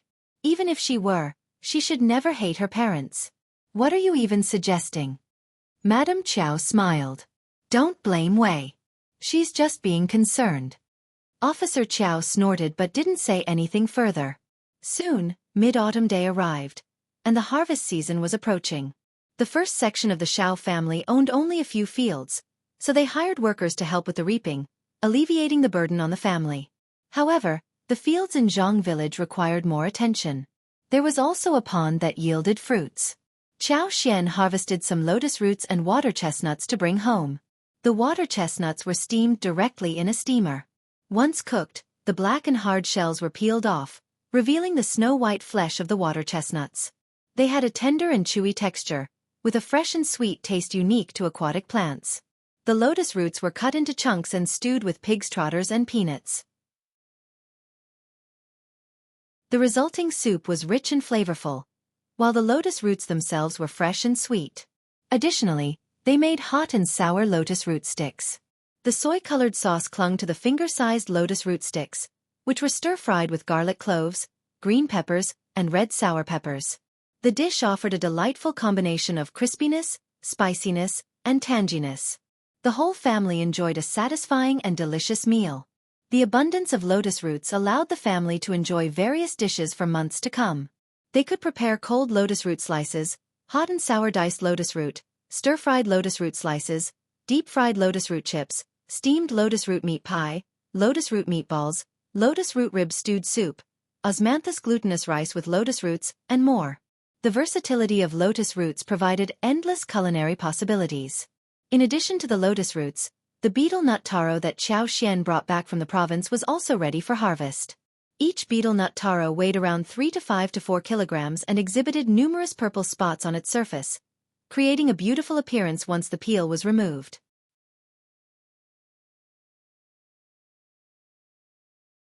Chapter 769. Not Madame Qiao. The alluring consistency and appearance of the betel nut taro made it a tempting addition to their meals.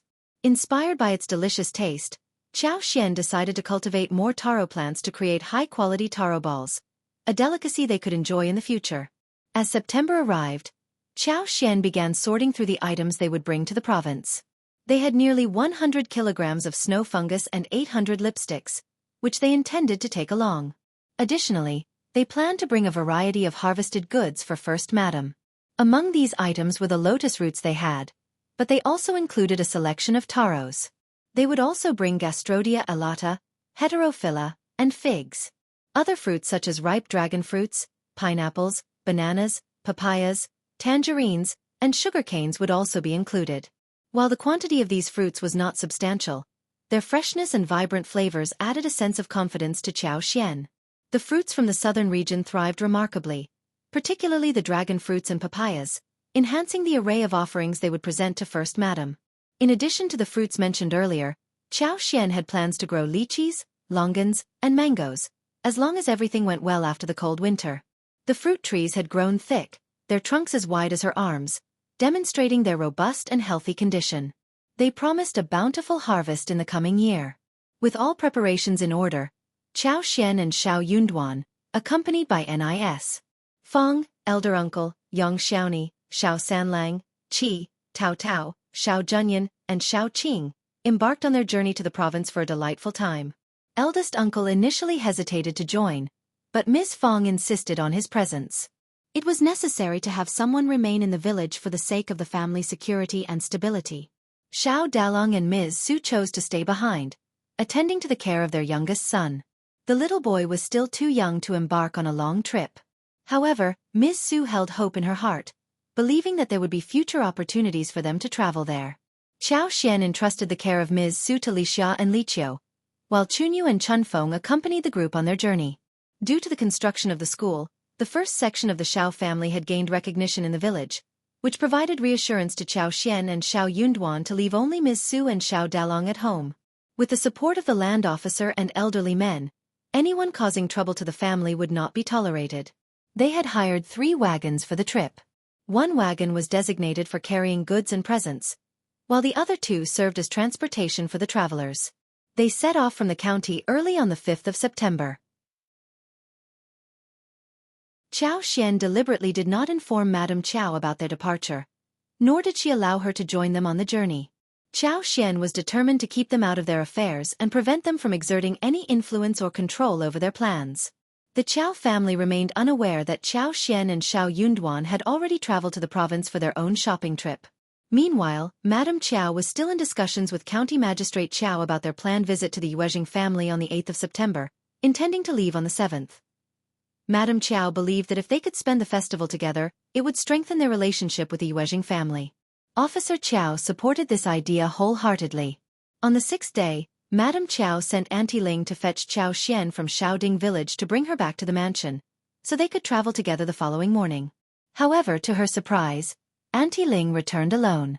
Auntie Ling informed Madame Qiao that the Qiao family had already departed for the province the previous day. Madame Qiao couldn't believe what she was hearing. "What are you saying? How dare she?" Qiao Wei sneered and suggested. "Elle knew that girl was just pretending. Mom, let's inform father about this so that he can reprimand her."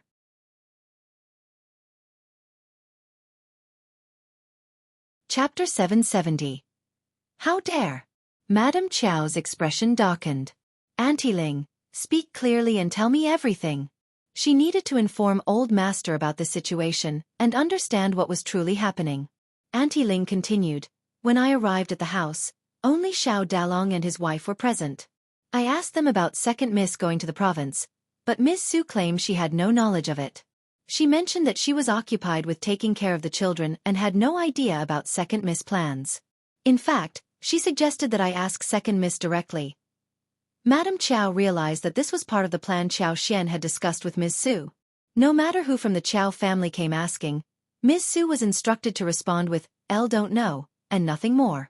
Ms. Su also had reservations about engaging with Auntie Ling, concerned that she might be drawn into something. Therefore, she followed Qiao Xian's instructions and consistently maintained that she had no information. Ms. Su used the excuse of being busy at home to deflect Auntie Ling's probing and ultimately dismissed her. Auntie Ling, seething with anger, couldn't believe that she had been dismissed by a rural woman. However, she reminded herself that Ms. Su was, in fact, her younger sister-in-law, and as an elder, she shouldn't pry too much into her affairs. Reluctantly, Auntie Ling made her way back home. Madame Qiao was equally frustrated. Qiao Xian must have deliberately done this. Qiao Wei chimed in with a sneer. Of course. Mom, she puts on a facade of kindness in front of father, but deep down, she's not on our side. She still holds a grudge against us. Otherwise, she wouldn't have kept those precious ornaments a secret from us. Qiao Wei couldn't help but feel envious, especially when she thought about the luxurious bracelets adorning Qiao Xian's wrists. She had never seen such extravagant jewelry before, and she couldn't help but wonder how Qiao Xian had obtained them. Madame Qiao sneered in agreement and promptly ordered Auntie Ling to bring County Magistrate Qiao to her room. She needed to discuss this matter with him and find out the truth. County Magistrate Qiao, initially assuming that Madame Qiao had brought up the matter to deliver some greetings from Qiao Xian, was taken aback by her angry outburst. He asked in a cold tone, "Is there a misunderstanding between?" Madame Qiao let out a sigh and replied, "Old Master, Auntie Ling personally went to Shaoding village. There's no room for misunderstanding. It seems that Xian still holds a grudge against us." County Magistrate Qiao's expression darkened further. After a brief pause he said, "Perhaps, but no. The first section of the family went to the province together, right?" "Yes. That explains it." County Magistrate Qiao suddenly felt a sense of relief. The Shao family went as a large group, so it might have been inconvenient for them to travel together. It's nothing to worry about. You can stick to the original plan and travel as scheduled tomorrow. You can contact them once you arrive. Madame Qiao and Qiao Wei were left stunned by County Magistrate Qiao's response. Qiao Wei screamed, "Dad, Qiao Xian doesn't think you and Mom are important. She doesn't like us and you are still defending her." "Shut up. What do you know anything?" County Magistrate Qiao shouted. "Don't suspect your sister. She is kind and she doesn't want to cause anyone trouble. She is apparently trying to save us trouble and you are not only ungrateful, but also lecturing at me? Wei, you have to improve your personality." Qiao Wei. Old Master is right. Wei, no more talks.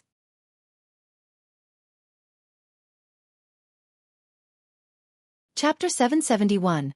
County Magistrate's self-respect. Madame Qiao drove away Qiao Wei and she smiled. "You're right, Old Master. It would be foolish for Qiao Xian to stay with the Yuezheng family. It would only bring disrespect and disdain upon us." County Magistrate Qiao was startled, and he could no longer keep the composure.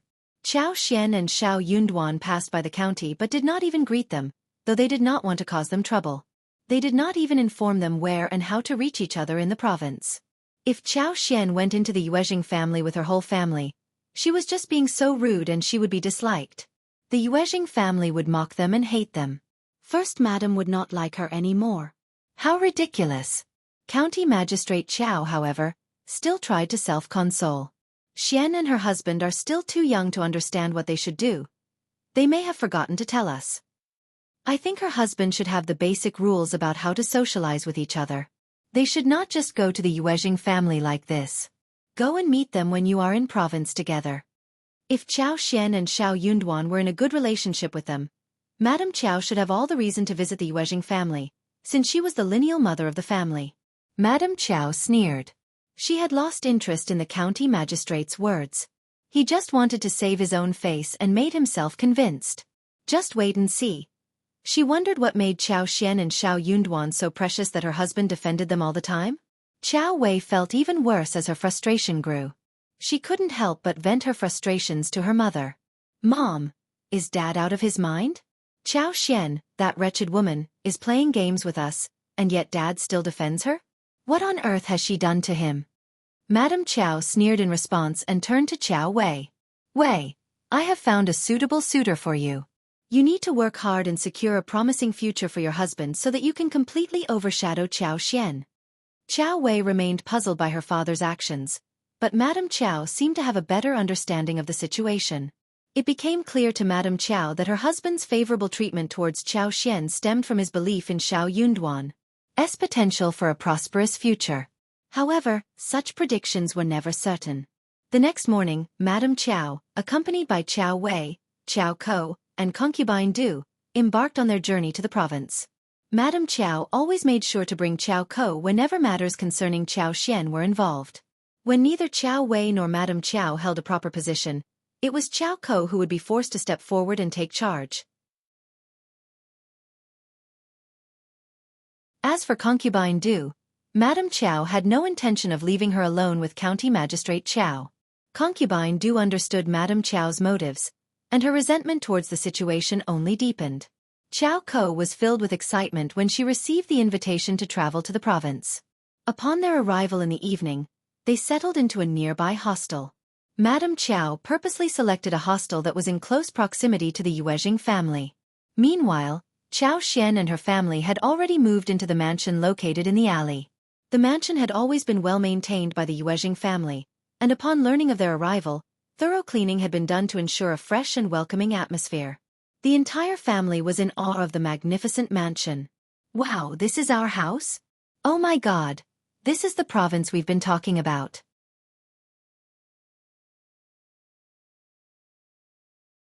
Chapter 772. Treatment. Fifth brother and fifth sister-in-law are so incapable. I would never have gotten such a huge house in the province. Qiao Wei exclaimed. Qiao Xian smiled and replied, It's all thanks to the support and opportunities given by the Yuezheng family. We are truly fortunate. This is such a great place. We will stay here for a few days and learn about the world. Madame Qiao added with excitement. The family chit-chat and explored their surroundings, growing more fascinated by the minute. Shao Junyan and Shao Qing, initially reserved, gradually loosened up and began to have fun in the garden, watching the fish in the pond from the railing. Shao Sanlang and Yang Xiaoni were equally amazed and delighted by the mansion. In the evening, Shao Yunduan arranged for a table of dishes to be delivered from a nearby restaurant. The whole family enjoyed a delicious meal together, engaging in lively conversation about their plans for sightseeing and entertainment. The atmosphere was joyful and animated. Upon their arrival, Qiao Xian wasted no time and immediately sent a letter to First Madam to inform her of their presence in the province. The following morning, Qiao Xian took the girls of the family and visited First Madam. First Madam was overjoyed to see them all. She warmly welcomed them and made sure they felt comfortable. During the visit, First Madam arranged for the girls to meet Madame Yuezheng. They exchanged pleasantries and had a pleasant conversation before returning to their respective residences. In the past, First Madam had refrained from introducing Qiao Xian to Madame Yuezheng, considering the scandal involving Ms. Mi Jr. and her daughter. Madame Yuezheng had declined Qiao Xian's visit at that time, but circumstances had changed. With Shao Yunduan's status as a provincial champion, Madame Yuezheng had to receive his mother and wife with respect. Therefore, Madame Yuezheng not only treated them with politeness but also prepared valuable gifts for the children. Even Ms. Mi Jr. dared not mock Ms. Fong in this new situation. Unaware of Ms. Mi Jr. and Madame Yuezheng's previous attitudes towards Qiao Xian, Ms. Fong believed that their friendly behavior was genuine. She praised the Yuezheng family for their impeccable manners, in stark contrast to the Zhao family. Deep in thought, Qiao Xian pondered the ancient belief that education and social status were highly valued. Having knowledge and a respectable name allowed one to escape being treated as low class in society. Many people, driven by the benefits of achieving a higher rank, dedicated themselves to studying and obtaining such positions. Upon returning to First Madam's residence, First Madam greeted them with a warm smile. Ms. Fong, nieces and nephews, please make yourselves at home. Don't feel restrained. I want you to know that I truly cherish Xian. I have always regarded her as my own daughter. Let's strive to foster a harmonious relationship and be at ease with one another. Everyone felt at ease and smiled, relieved by the welcoming atmosphere. First Madam's straightforward personality resonated well with Ms. Fong, who was known for her open-mindedness. They engaged in pleasant and cheerful conversations, creating a more relaxed atmosphere compared to their time at Madame Yuezheng's residence. Qiao Xian and her family stayed for lunch before bidding farewell to First Madam. However, First Madam extended an invitation for them to spend the upcoming double 9th day together. She mentioned arranging wagons for them to enjoy a half-day trip in the mountains. Delighted, Ms. Fong smiled and accepted the invitation. Upon returning to their own house, First Madam sent a few individuals to deliver food and essential items. She reassured them that they could always seek assistance from her, emphasizing that it was preferable to obtain supplies from them rather than purchasing them in the market. Grateful for the kind gesture, Ms. Fong expressed her appreciation and accepted the offer. In the afternoon, Yuezheng Shao eagerly joined in the task of unpacking and organizing, excitedly handling the snow fungus, lipsticks, and dried cassavas.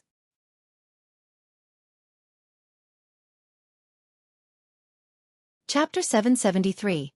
Promising future Qiao Xian had a substantial amount of cassava powder, weighing 5 kilograms, along with sun-dried cassavas. Yuezheng Shao was impressed by the quantity and planned to send his men to fetch the remaining cassavas. In addition to the cassavas, Qiao Xian also presented taro balls and bubbles to the family. Although they had enjoyed these treats extensively at home, it was Yuezheng Shao's first time trying them. Qiao Xian even suggested sending some to First Madam and Madame Yuezheng. The combination of taro balls, bubbles, sugar water, and a portion of milk created a delightful and chewy dessert, which would surely become a favorite among the general population. Yuezheng Shao was delighted with the discovery. Not only did it provide a source of income, but it also offered him a delicious food option. Furthermore, the family was intrigued by the exotic fruits from the south. Dragon fruits and pineapples, sourced from Qiao Xian's home, piqued their interest.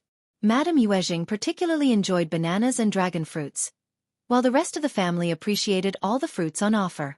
Yuezheng Shao was amazed by Qiao Xian and her family's ability to successfully grow fruits. Without any hesitation, he promptly assigned a few people to search for dragon fruit, papaya, sugarcane, banana, and pineapple seedlings, as per Qiao Xian's request. Dragon fruits and papayas were particularly favorable as they could be planted and grown at any time.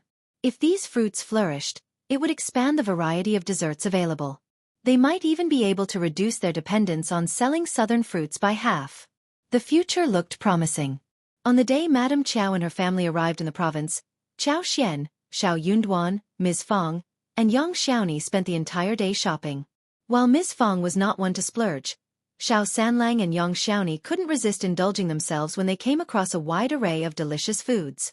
Ms. Fong felt a pang of concern seeing the expenses, but she reasoned that since they wouldn't visit the province often and the couple was using their own money, she didn't intervene to stop them from splurging. Both Ms. Fong and eldest uncle were in awe of the bustling city, and spending an extra day there left them thoroughly satisfied with the experience. The excitement continued once they returned to their accommodation. For the next 2 days, Shao Yunduan and Qiao Xian planned to explore the province with their family and celebrate the double 9th day with the Yuezheng family. Afterward, Shao Yunduan had some literary gatherings lined up where he would visit esteemed masters alongside Xie Jingrong. Shao Yunduan hadn't had the opportunity to engage in practical discussions with his fellow peers since becoming the provincial champion. Meanwhile, Qiao Xian decided to inspect the land she had recently purchased. With the autumn harvest completed, there was an abundance of available laborers. Qiao Xian made the decision to hire them to begin sorting out the 1,000 mu of land. Although they would have to wait until spring to cultivate bananas, sugarcane, and pineapples, they could start planting papayas, dragon fruits, tangerines, and pomelos right away. In addition to these new crops, Qiao Xian also transferred some lemon and fig trees from the village garden. While the winter temperatures in the region wouldn't drop below 5 degrees Celsius, except for the mountain peaks, there was still a possibility of frost, although snowfall was typically minimal. Before there happened one huge frost storm, and the fruits and crops were all damaged when that happened. But this case wasn't frequent. So Xian decided to see if those fruits could still grow well after winter here, with her superpower as the protecting means.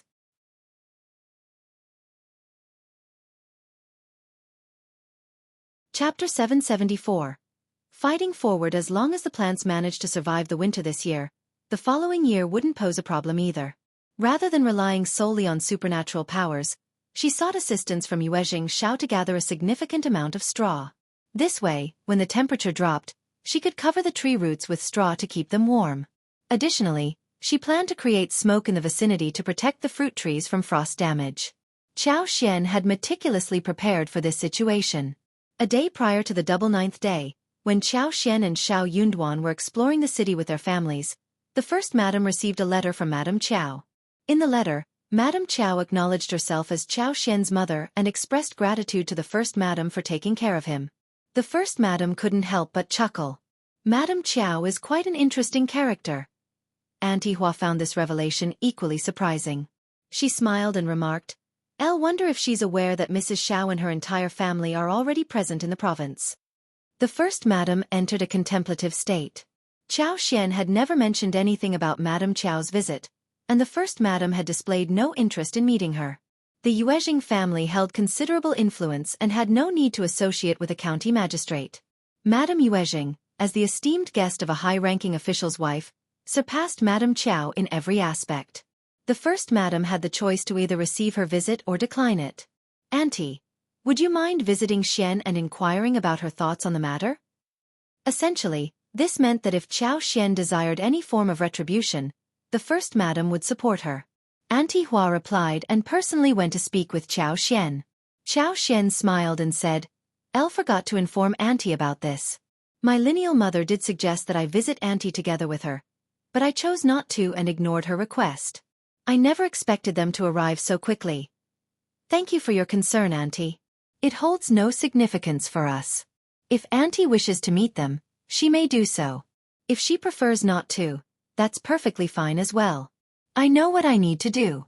Qiao had already thought about what to say to Madame Qiao when she inquired why they weren't traveling together.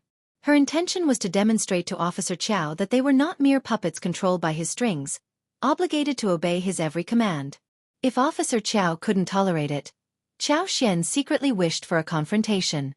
If Officer Qiao could endure it, then she would have to put in even more effort to strengthen their relationship.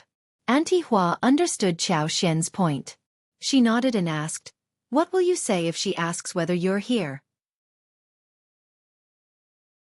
"Auntie, you can tell her whatever she wants to hear. Just make sure not to disclose our whereabouts or reveal our business dealings with young Master Yuezheng," Qiao instructed Auntie Hua. Auntie Hua comprehended the situation and nodded before taking her leave. In the guest house, Madame Qiao had mixed feelings upon hearing the response. The first madam provided a diplomatic answer, stating that they were occupied with numerous engagements on the double ninth day, and proposed visiting Madame Qiao the following day. This effectively prevented them from spending the day with the Yuezheng family. Furthermore, while Madame Qiao mentioned Qiao, the first madam made no mention of her in the reply, which surprised Madame Qiao. Qiao Wei found this unsurprising and sneered, "That girl must be lying. If she truly had a good relationship with the first madam, why wouldn't the first madam mention her?" The first madam would have answered this question by stating that they never inquired about Qiao in the first place.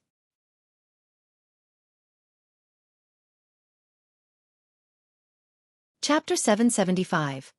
Visiting Madame Qiao. Having received a response that only expressed gratitude for taking care of Qiao and nothing more, refrained from adding any additional information herself. Madame Qiao pondered aloud, "But if she's lying, where did she acquire the funds for such expensive jewelry?" Qiao Wei was at a loss for words.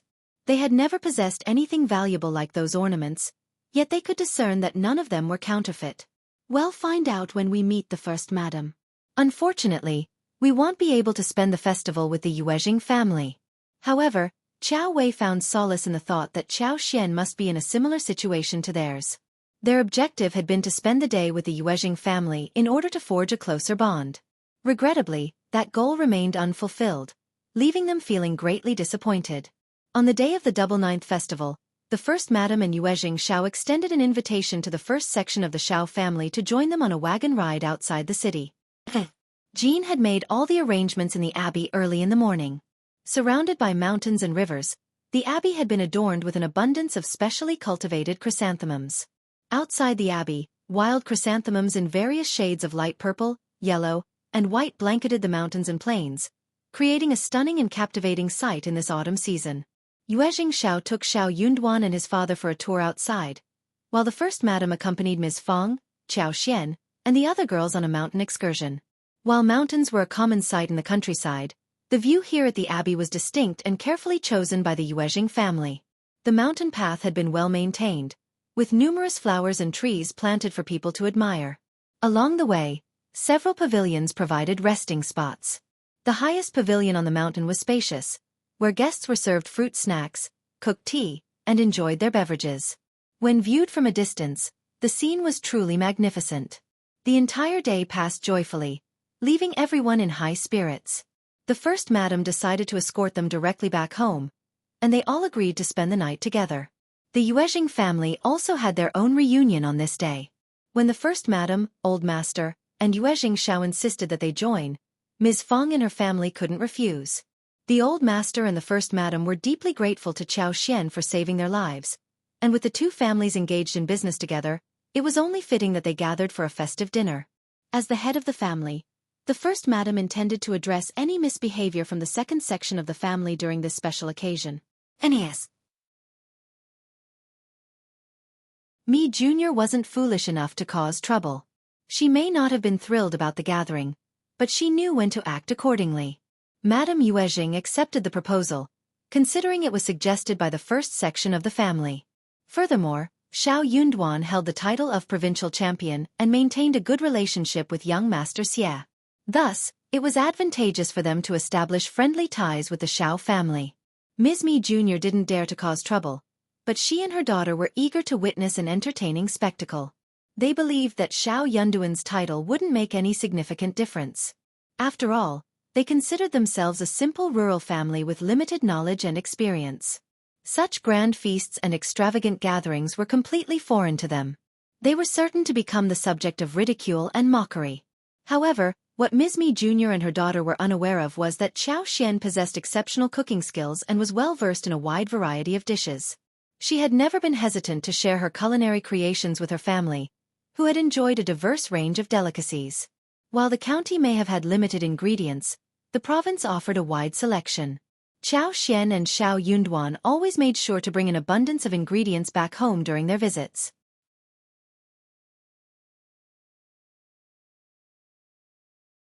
Chapter 776.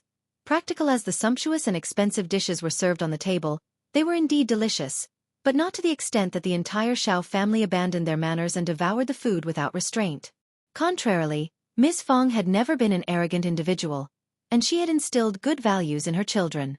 Prior to their visit to the province, Ms. Fong had anticipated their trip to the Yuezheng family and had asked Qiao Xian to educate the family on proper etiquette in an affluent household. They were determined to learn and avoid any embarrassing situations.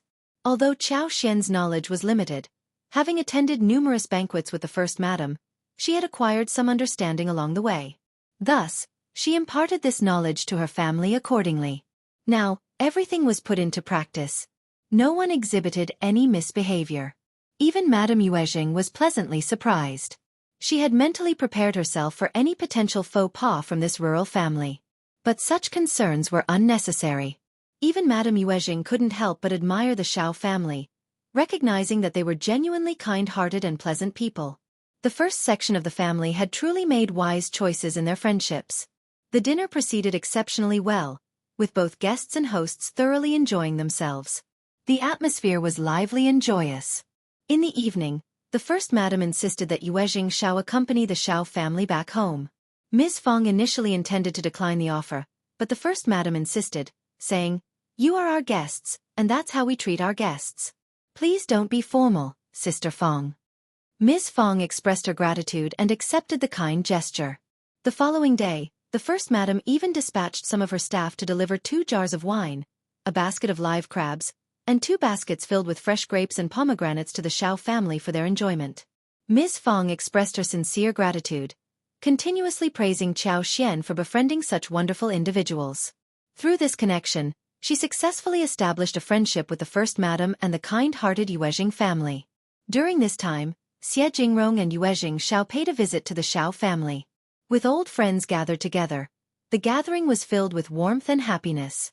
Qiao Xian, Tao Tao, and Yang Xiaoni decided to purchase additional ingredients from the nearby market and invited Xie Jingrong and Yuezheng Shao to stay for lunch. They skillfully steamed the crabs and prepared various other delectable dishes. Madame Qiao couldn't contain her excitement and eagerly took Qiao Ko and Qiao Wei to visit the Yuezheng family. Concubine Du, on the other hand, was asked to remain at the hostel. Although Concubine Du complained silently within her heart, she dared not voice her grievances or challenge Madame Qiao's decision. She knew better than to oppose Madame Qiao. Meanwhile, the first madam treated everyone with kindness and grace, not finding fault with anyone but displaying her impeccable manners.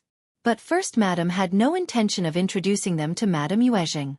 While the first madam treated them as guests, her hospitality was not entirely sincere. However, in the eyes of Madame Qiao and her two daughters, they were overwhelmed with excitement, feeling that the first madam was showing them great warmth and affection. Unaware of their empty flattery, the first madam grew increasingly impatient. She was on the verge of instructing Auntie Hua to find an excuse to politely decline their request when Madame Qiao suddenly inquired about Qiao Xian. Xian mentioned that she arrived in the province before us. She expressed her desire to pay her respects to you. Has she been here? First madam smiled and nodded. Yes, Xian and Sister Fong have already been here.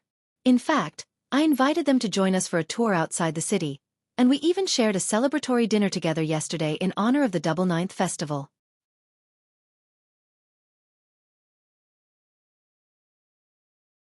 Chapter 777. Visiting what? You invited them to spend the day together? The three women's expressions instantly changed. Qiao Wei reacted the most fiercely, her anger bursting forth without any hesitation. First madam observed their reactions and sneered inwardly, perplexed by their distress. Why did they care so much about her treating Qiao Xian kindly? Why were they reacting so miserably, especially elder Miss Qiao? She appeared as though she had been struck. First madam couldn't comprehend it at all. It was true that the entire family disliked Qiao Xian and had never treated her well. But she had openly invited Qiao Xian and her family to visit, with no intention of hiding her actions. She smiled and explained, I have always held great admiration for Xian, and I genuinely like her. Her husband and my son have established a good relationship, so when they came for a visit, I invited them to join us for dinner to celebrate and enjoy each other's company. Qiao Ko found satisfaction in Madame Qiao and Qiao Wei's displeasure. However, upon hearing First Madam speak so highly of Qiao Xian, she also felt annoyed. She smiled and inquired, So, the second sister was here? Where are they staying? My sisters and I have missed her terribly. Madame Qiao forced a smile and requested, Please do tell us. She felt extremely irritated. However, she couldn't blame First Madam for inviting Qiao Xian and her in-laws to dinner while excluding them. Madame Qiao wasn't in a position to voice her displeasure, nor did she dare to do so. Before First Madam could respond, Qiao Wei interjected, The second sister is always so selfish. She only cares about herself and not others. We discussed coming to the province together, but she arrived first without informing us. We don't even know where to find her. First Madam's expression faltered upon hearing Qiao Wei's words. She forced a fake smile and remarked, I'll admire her strong-willed personality. She's a remarkable young woman, and I appreciate her assertiveness. Elder Miss Qiao, perhaps you have misunderstood her? Madame Qiao, quick to defend her daughters, interrupted Qiao Wei, saying, They are close sisters and have always been carefree with each other. That's what Qiao Wei meant. First Madam smiled and nodded, saying, Of course. Auntie Hua finally found an excuse and said, First Madam, the housekeepers from the Southern Abbey are here waiting to see you. They have an urgent matter and need your attention before they leave, so... First Madam gave a regretful smile to Madame Qiao and said, I'll apologize, but I must attend to this matter. Perhaps we can continue our conversation next time, Madame Qiao? Madame Qiao, accustomed to being treated with respect and courtesy due to her association with County Magistrate Qiao, felt a surge of irritation. It had been years since she had been dismissed as a guest. Maintaining the family's reputation was crucial in business circles. Feeling her frustration mounting, she couldn't bear it any longer. She stood up, forced a smile and bid farewell. Very well then. Goodbye. Goodbye. First Madam also rose from her seat and saw them off with a smile. Maids quickly stepped forward and escorted them out of the premises.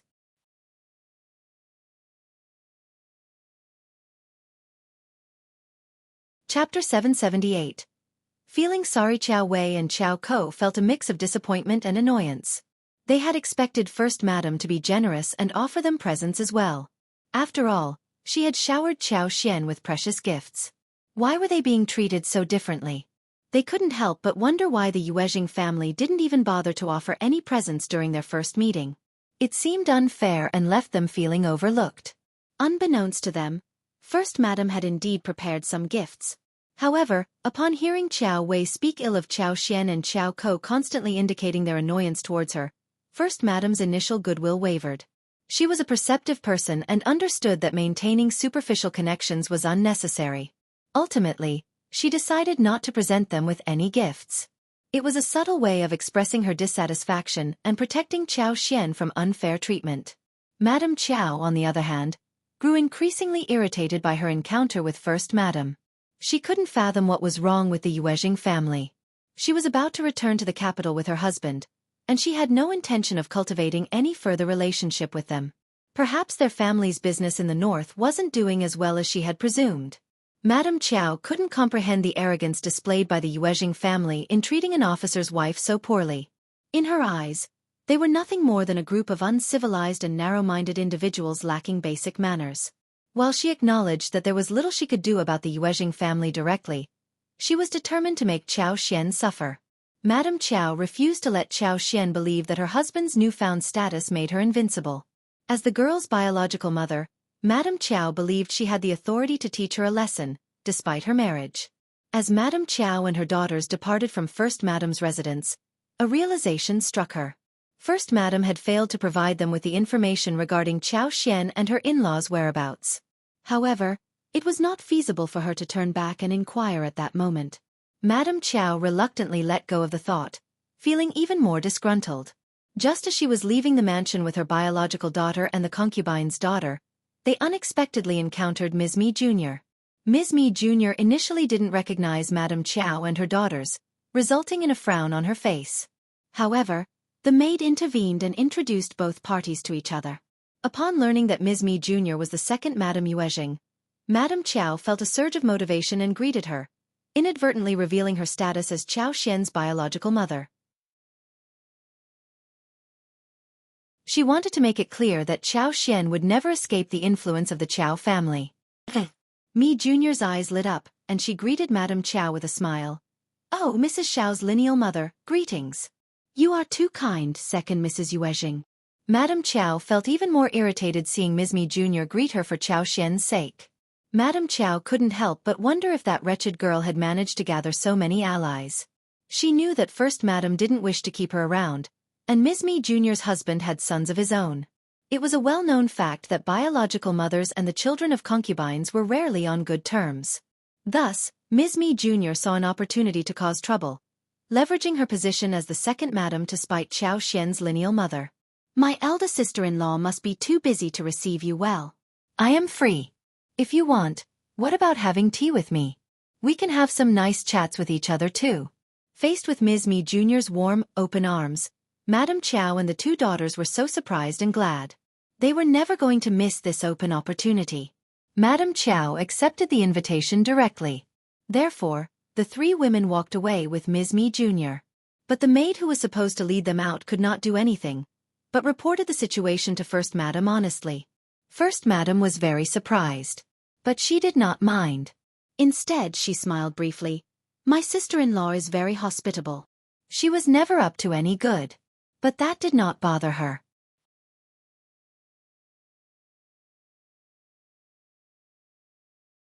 Chapter 779. Unfriendly visit. She was up to no good. But that did not bother her. Ms. Mi Jr.'s actions and desires were beyond First Madam's control, as she was an independent individual with her own motives. However, First Madam remained unconcerned about Ms. Mi Jr.'s tricks. Madame Qiao and her 2 daughters were warmly received by Ms. Mi Jr. and her family. They had pleasant conversations, and Yuezheng Ting, Qiao Ko, and Qiuyue quickly formed a friendship. It was a surprising turn of events for Madame Qiao and her daughters, leaving them highly satisfied when they departed in the afternoon. During their conversation, they found common ground in their dislike for Qiao Xian, Shao Yunduan, and the Shao family. Madame Qiao couldn't help but sneer as they left the Yuezheng family, instructing the coachman to take them to the alleyway. That damned girl had the audacity to buy a house in the province. Bah! On that particular day, Xie Jingrong and Yuezheng Shao paid a visit to Shao Yunduan. They spent half a day together and extended an invitation for a small gathering the next day before their departure. Madame Qiao and her daughters arrived immediately after Xie Jingrong and Yuezheng Shao had left. Qiao Xian and her family had been exploring the city and enjoying various activities, such as attending flower shows and hiking. They decided to have a well-deserved rest at home in the coming days. As a result, Qiao Xian, Ms. Fong, and the rest of the family were all present at home when Madame Qiao and her daughters arrived. The gate housekeepers were previously employed by First Madame. She had even transferred their contracts to Qiao Xian, so they now worked for her. They were responsible for taking care of the house in Qiao Xian's absence. Auntie Ling knocked forcefully on the door, and when the housekeeper opened it, he was greeted by Madame Qiao, her 2 daughters, 2 maids, and Auntie Ling. They all seemed to exude an air of intensity that made him feel slightly uneasy. The housekeeper was taken aback by the unexpected visitors. "Excuse me, who are you?" he asked, trying to regain his composure. Auntie Ling put on a strained smile. "Yes, this is the residence of the Shao family from Shaoding village. We have come to visit." The housekeeper nodded, still somewhat bewildered. "Very well. Madame Qiao is the lineal mother of your Mrs. Shao. Please inform her and ask her to come out and greet us," Auntie Ling instructed, her tone leaving no room for argument. The housekeeper hesitated for a moment. He was unaware of the relationship between Madame Qiao and Mrs. Shao. However, without questioning further, he allowed them to enter and promptly informed his wife to relay the news to Mrs. Shao. Madame Qiao observed the expansive yard with a mix of envy and annoyance, her resentment growing. She was determined to take out her frustrations on Qiao Xian. Upon hearing of their arrival, Qiao Xian greeted the news with a smile. "I was just thinking about them. I didn't expect them to arrive so quickly." Ms. Fong hesitated, concern evident on her face. "Qiao Xian, they have come here so swiftly. What do you plan to do? This house has plenty of rooms. If you don't mind, we can accommodate them for the night." Qiao Xian understood her mother-in-law's worries, aware that accommodating Madame Qiao and her daughters could strain their already delicate relationship. "Don't worry, Mom," Qiao Xian reassured her. "There's no need for them to stay overnight. One promise they won't want to." "That's good to hear," Ms. Fong replied, relieved. She, too, had no desire for Madame Qiao and her daughters to spend the night in their home. Feeling reassured by Qiao Xian's words, Ms. Fong smiled warmly. "Elle will go and see what our guests want. Xiaoni, Tao Tao, Chunyu, Chuanfen, let's all go and see them."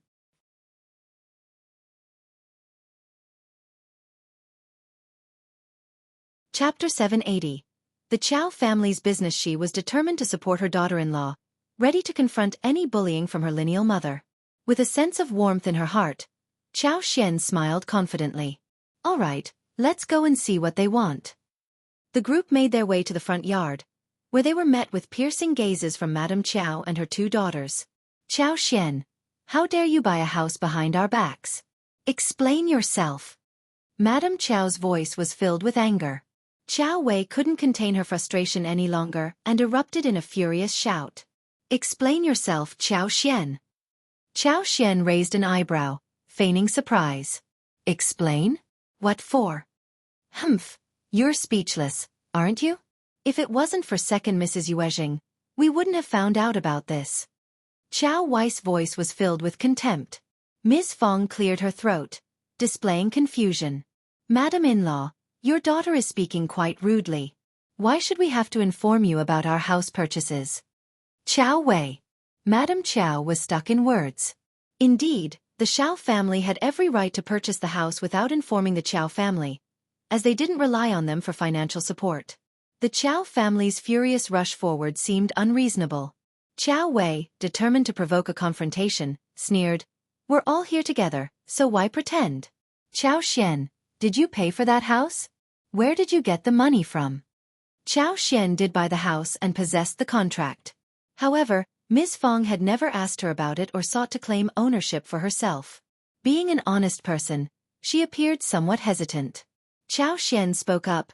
Elder sister, you've never been to the Shao family, so how can you know their financial situation? The Shao family purchased the house.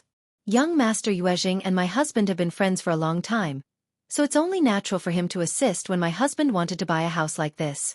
Qiao Wei seethed with anger and exclaimed, Second Mrs. Yuezheng claimed that First Madam gave you this house. Qiao Xian responded calmly. Oh, she lied. Qiao Wei sneered. That's impossible. Why do you think so?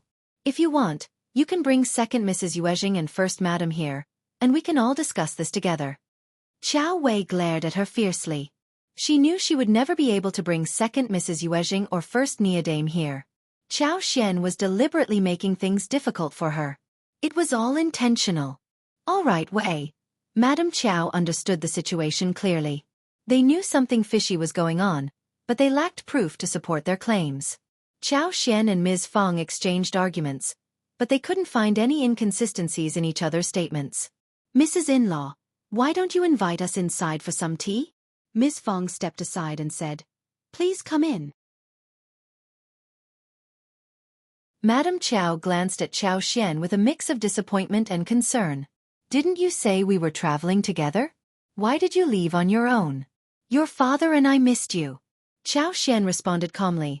Mom and Dad, third brother, third sister-in-law, Tao, and Qi were all eager to come here. I was so caught up in the excitement that I forgot to inform you. I apologize. Mother. I will talk to father about this. He is understanding, and I'm sure he won't hold it against me.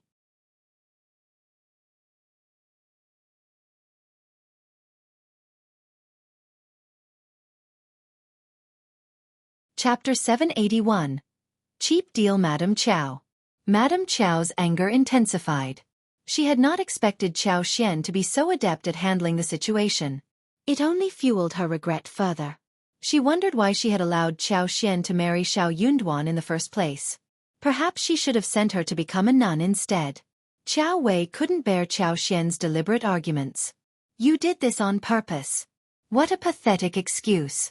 Qiao Xian, you are truly wicked. Qiao Xian inwardly sighed, thinking, how can you be so foolish? Unsurprisingly, Ms. Fong didn't take kindly to Qiao Wei's accusation. She retorted, Elder Miss Qiao, my daughter-in-law is telling the truth. We were all eager to explore the province, so we came together as a family. Yang Xiaoni chimed in, yes, we were all excited about this trip. My fifth sister-in-law is incredibly kind and patient, explaining everything to us because we are unfamiliar with the area. It's only natural that she got caught up and forgot to inform you. Can't you understand that? Tao chimed in saying, we're not perfect, we can forget things. Yeah, stop nitpicking. You're right, everyone can forget things. Qiao Xian smiled warmly and contentedly, her eyes sparkling with joy. It was indeed a delightful day. Qiao Wei's face contorted in frustration. What was going on? How had Qiao Xian managed to win everyone over? Had she bought them off? Qiao Ko couldn't help but feel bitter and envious. It seemed like the women from the Shao family were all standing up for Qiao Xian and contradicting Qiao Wei. Qiao Xian was incredibly fortunate to have such supportive in-laws. In the end, it turned out that Qiao Xian was the one who had struck gold. Qiao Xian's popularity among the Shao family took Madam Qiao by surprise. She hadn't expected the women from the countryside to stand up for Qiao Xian and contradict her own daughter. Yet, she couldn't deny that Qiao Xian had carelessly fallen into their trap, leaving her with no excuses to defend her. Madam Qiao sighed inwardly, realizing that her daughter's impulsive behavior had put her in a difficult position. Trying to diffuse the tension, Madam Qiao forced a smile. Wei has always wanted to travel with Xian, and she was disappointed when it didn't happen. That's why she spoke rudely. Please, Mrs. In-law, don't be angry with her. Qiao Xian gracefully responded, it's all right, mother. My mother-in-law is understanding and forgiving.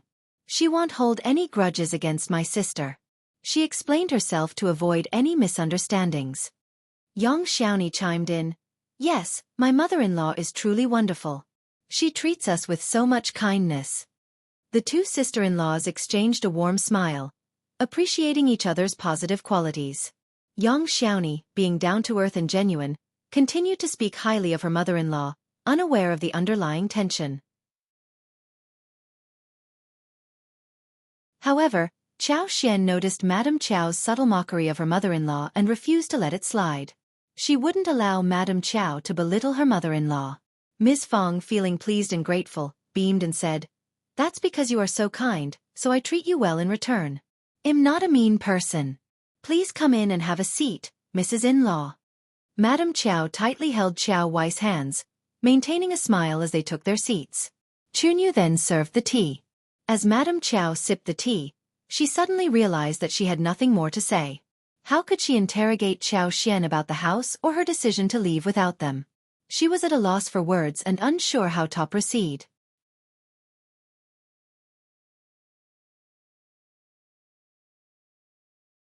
Chapter 782. Staying away. Madame Qiao was aware that First Madame held a dislike towards them, and she acknowledged First Madame's strong and independent nature, making it difficult to influence her. Qiao Xian's behavior didn't offer much support either, as her attitude seemed to align with First Madame's. Despite this, Madame Qiao felt fortunate to have made a connection with Second Mrs. Yuezheng. However, what Madame Qiao didn't realize was that Second Mrs. Yuezheng had no involvement in the family's business affairs. She lacked the capability to contribute or meddle in any significant way. Her only purpose seemed to be sowing discord among the family members, making her a rather futile contact. Nonetheless, Madame Qiao couldn't leave abruptly. After exchanging a few pleasantries, she decided to take her leave, requesting Qiao Xian to see them off. "Elle would like to have a word with you," Madame Qiao stated.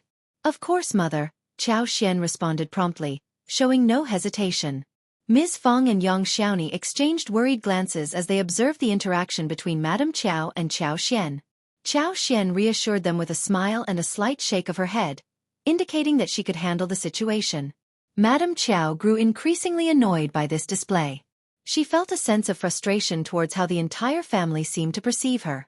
How could an in-law family behave in such a manner? Qiao Xian accompanied them outside. In the front yard, Madame Qiao cast a glance at the others, signaling her desire to speak with Qiao Xian privately. Qiao Wei wasn't particularly pleased, but after a momentary exchange of glances with Qiao Xian, she reluctantly complied. "Do you have something to say to me?" Qiao Xian asked with a smile. "You are the wife of the provincial champion, and your popularity is soaring. I don't dare to give you any orders," Madame Qiao remarked sarcastically. Qiao Xian maintained a pretense of ignorance towards the mockery, responding with a bashful smile. "I'm not that popular, but I'm happy. After all, my husband holds the title of provincial champion." Madame Qiao's expression softened slightly. Why had she attempted to mock Qiao Xian in the first place? She gazed at Qiao Xian intently and asked, "Qiao Xian, I can see through you now. Do you hate me and the old master?" Qiao Xian denied it, a serene expression on her face. "That's not true. We can simply keep our distance from each other, just as we have done in the past." Madame Qiao sneered. "Shao Yunduan is still far from becoming an official. Are you already trying to push us away?" Qiao Xian countered. "Haven't we always been distant from each other? What do you mean by pushing you away now?" Madame Qiao felt a mix of shame and anger welling up within her. Indeed, their relationship had been virtually non-existent until Old Master sought to curry favor with Shao Yunduan, considering his promising future. "You truly despise us. What do you think the Old Master will do when he learns of this?" Madame Qiao questioned. Qiao Xian maintained her smile. "As a married daughter, you have no power over me. Madame Qiao, focus on earning the trust of County Magistrate Qiao first." "You!" Madame Qiao's mind raced with one thought. "I won't let her live in peace. I won't let Shao Yunduan succeed. Otherwise, this wretched girl will overshadow and trample over me." "You were the one who made the lipsticks, weren't you?" Madame Qiao suddenly inquired, recalling the information she had heard from Ms. Mi Jr. The popularity of the lipsticks was undeniable, and Madame Qiao was well aware of how challenging it was to obtain one. Qiao Xian, in her eyes, lacked the skill to create such exquisite products. However, Madame Qiao couldn't dismiss the possibility that Ms. Mi Jr. had spoken the truth. Qiao Xian had been deceiving her all along, hiding her true abilities. She lied. She lied so she could create those lipsticks, Madame Qiao realized. Qiao Xian met her gaze, a smile playing on her lips as she nodded. Yes, I did.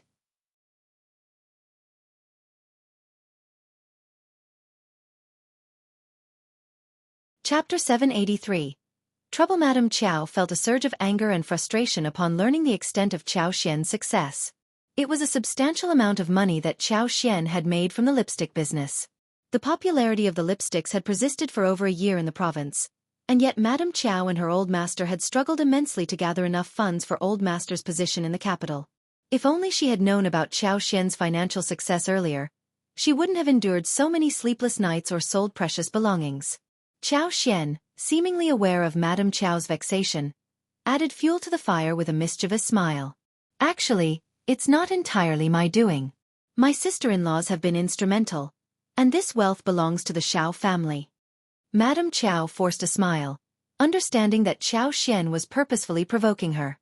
However, she was at a loss as to what she could do about the situation. Even though she now knew that Qiao Xian was the mastermind behind the profitable lipstick business, she was powerless to take action against her. Madame Qiao's mind was filled with determination. She refused to let go of the matter regarding the lipsticks. She planned to discuss it with the old master, seeking to acquire the instructions and secure a continuous source of wealth for their family. With the success of the lipstick business, both she and the old master would no longer have to face financial hardships. Furthermore, Madame Qiao had heard that the lipsticks had made their way to the capital and were receiving positive acclaim. If she could obtain the source of these lipsticks, she could establish connections with influential and noble individuals, potentially improving their social standing. For now, she would have to endure and bide her time. The Shao family is indeed remarkable. You're fortunate to have married into such a capable family, Madame Qiao remarked sarcastically. Qiao Xian maintained her composure and replied, "Thank you for acknowledging their assistance, mother.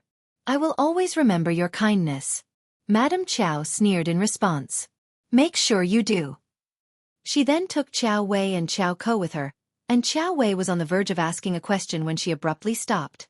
"Mother, the Shao family is quite formidable. Shao Yunduan is just an ordinary recommended man. They think they have already reached great heights." Qiao Wei was seething with anger. "Qiao Xian never mentioned this house to us. Is it so degrading to have a house like this? She didn't even invite us to stay. But I wouldn't want to stay with her either. And she doesn't say a word about it." "Mother, she's humiliating you," Qiao Wei exclaimed. Her frustration evident. Madame Qiao's expression turned cold. Indeed, Qiao Xian was humiliating her. She was also humiliating the old master. They were both in trouble now. The old master was too foolish to realize that they were not hated. The couple was narrow-minded and sought revenge. Let it go. Don't waste your anger on such people. We now know everything about her, and I will have a serious conversation with your father, Madame Qiao stated firmly. And don't mention the lipsticks in front of her. Qiao Wei's eyes gleamed with curiosity. She asked indignantly, "I almost forgot to ask her. Mother, did she really make those lipsticks?" Madame Qiao nodded. Qiao Wei gasped, her disbelief evident on her face. Qiao Ko looked up, his expression filled with shock. "I can't believe it!" Qiao Wei exclaimed, struggling to accept the reality. How could she possibly create something as amazing as lipsticks? It's impossible. Madame Qiao's tone turned ominous as she responded, "I thought the same. When did that wretched girl learn about this? But just look at her, always pretending, and we never knew what she was capable of." Qiao Wei was at a loss for words.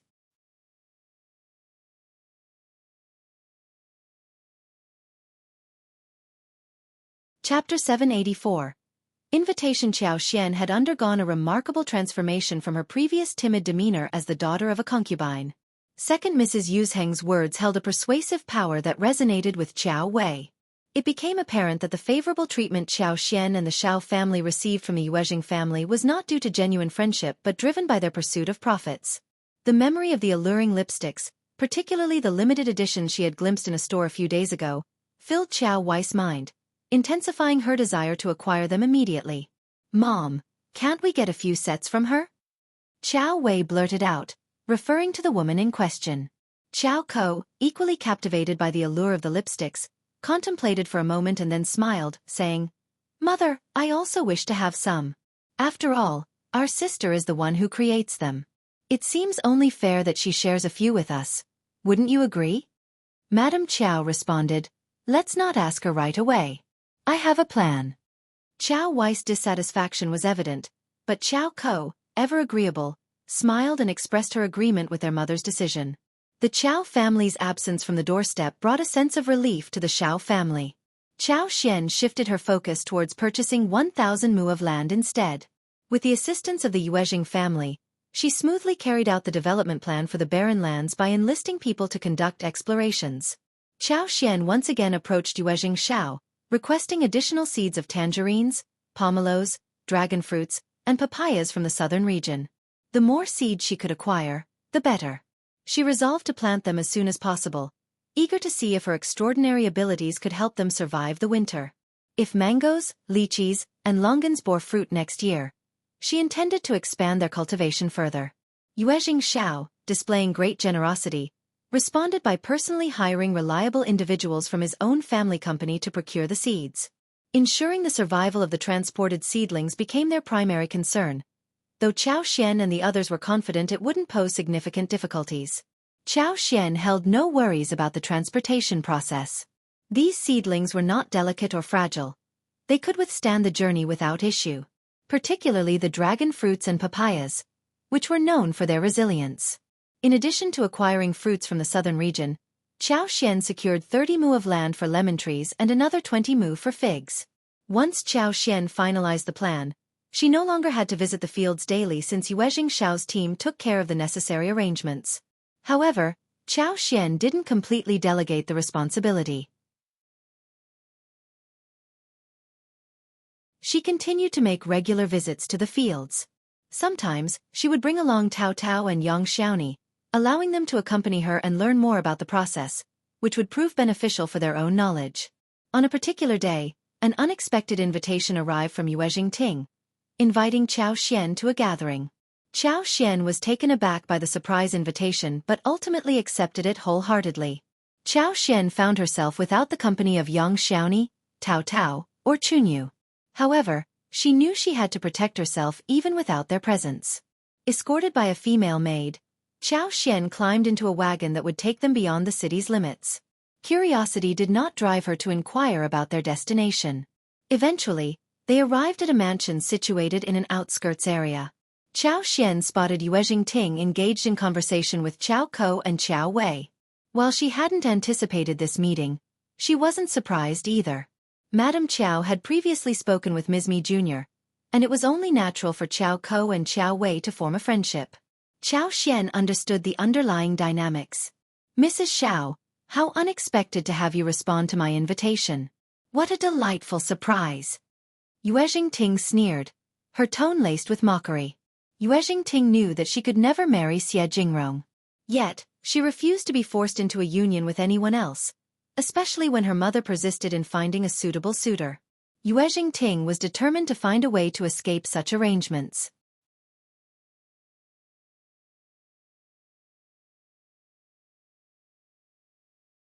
Chapter 785. Bold Talk. Xie Jingrong held a special place in Yuezheng Ting's heart. He served as her standard when it came to seeking a potential suitor. When Yuezheng Ting faced obstacles that prevented her from reaching her goals, she often needed to direct her frustration towards someone else, as a means to convince herself that her own abilities were not at fault. Regrettably, Qiao Xian was the unfortunate target of this misplaced anger. "Thank you, Lady Yuezheng. I could never refuse your gracious invitation. However, it would have been nice if you had informed me about my sisters. That would have brought me even more joy." Qiuyue snorted dismissively, casting a cold gaze in her direction. This woman truly excelled at boastful remarks. Not a hint of embarrassment crossed her face. No wonder Mother had admitted to misjudging her character. Qiao Xian now understood why. Qiao exchanged a glance with Qiao Xian, chuckling softly. It's never too late to learn about it now, sister. Qiao responded, her tone laced with humor. Indeed. I'll simply consider it a grand surprise party in my honor. The three girls. A grand surprise party? Qiao really knew how to make herself special, didn't she? We'd like to visit Lingyuan Temple and see the flowers. Hi, don't we go together? Yuezheng Ting suggested, her tone betraying annoyance. Qiao didn't refuse the proposal. Instead, she smiled and agreed. They boarded the wagon and set off towards Lingyuan Temple. The temple wasn't too far from the mansion, and they reached it within half an hour. Nestled amidst the mountains, the temple was surrounded by towering ancient trees. As they ascended the steps, the tranquility of the surroundings dispelled the remnants of summer's heat. Normally, climbing the mountain with close friends and family would be a delightful experience, creating a sense of contentment. However, with Yuezheng Ting, Qiao and Qiuyue by her side, Qiao had to remain cautious and curious. Qiao had no idea of their true intentions for bringing her here, but she was certain that they had ulterior motives. With her superpower by her side, Qiao felt no worry at all. Lady Yuezheng held considerable influence, and it seemed she had made prior arrangements, as the monks warmly received them and provided a serene courtyard for their rest. Qiao and Qiuyue rarely ventured out, as there were limited places for amusement in the county. Thus, they displayed great interest in the temple, which was renowned as one of the province's 3 great temples. As Yuezheng Ting had visited numerous times, she took great pride in showing them around and sharing information about its history. The landscape in the back mountain was breathtakingly beautiful. On this delightful autumn day, flowers adorned every corner. Yuezheng Ting guided them through the scenic areas, and they engaged in pleasant conversations as they strolled. The mountainous terrain was rugged, twisting, and uneven, far from flat. Yuezheng Ting and Qiuyue exchanged a knowing glance before shifting their gaze to their maids. Li and Fendi approached Qiao with deliberate slowness, before suddenly giving her a push and a shove. With a startled scream, Qiao tumbled down the hill, rolling all the way until she landed amidst the shrubbery, her cries echoing in the air. Observing Qiao lying motionless in the grass, the group assumed she had lost consciousness. Yuezheng Ting chuckled and sneered. Elle thought she was quite nimble. Turns out, she's just a fragile little thing. Qiao joined in the laughter, remarking, she brought this upon herself by being so confident and coming alone. That was a foolish decision on her part, added another girl. The trio erupted in laughter, relishing in the situation. Qiuyue, wearing a satisfied expression, flattered Yuezheng Ting with a smile. You are truly clever, Sister Yuezheng. With her reputation ruined, she will never be able to recover. They eagerly anticipated whether Qiao's provincial champion husband would still want her after such a downfall.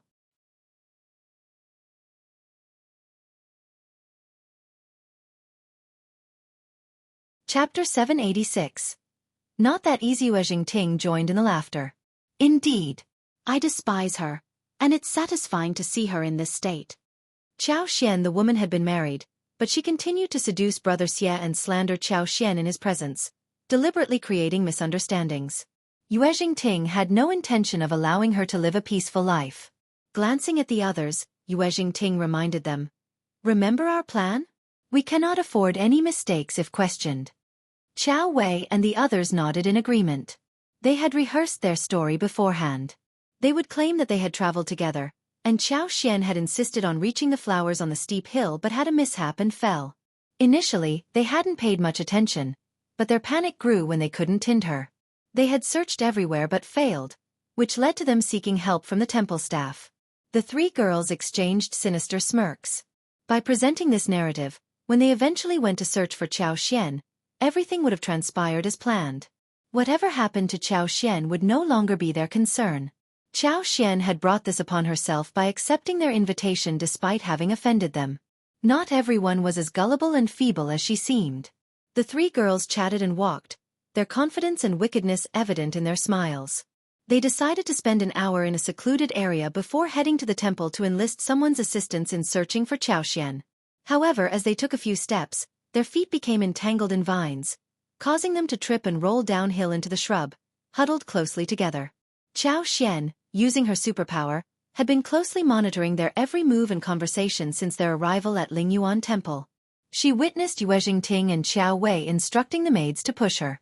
Being aware of their malicious intentions, she strategically positioned herself to roll down the hill at the exact moment of their push. Utilizing her powers, she had vines protect her during the descent. Thus, despite appearing disheveled and injured from the girl's perspective, she was completely unharmed. However, rolling downhill did result in some minor injuries, but they were inconsequential.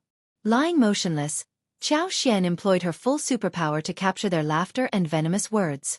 She couldn't comprehend why girls raised in prominent families would exhibit such wickedness at such a young age. They delighted in tormenting others due to their wealth and influence, and today, Qiao Xian would repay them for their actions. They would not be allowed to leave unscathed.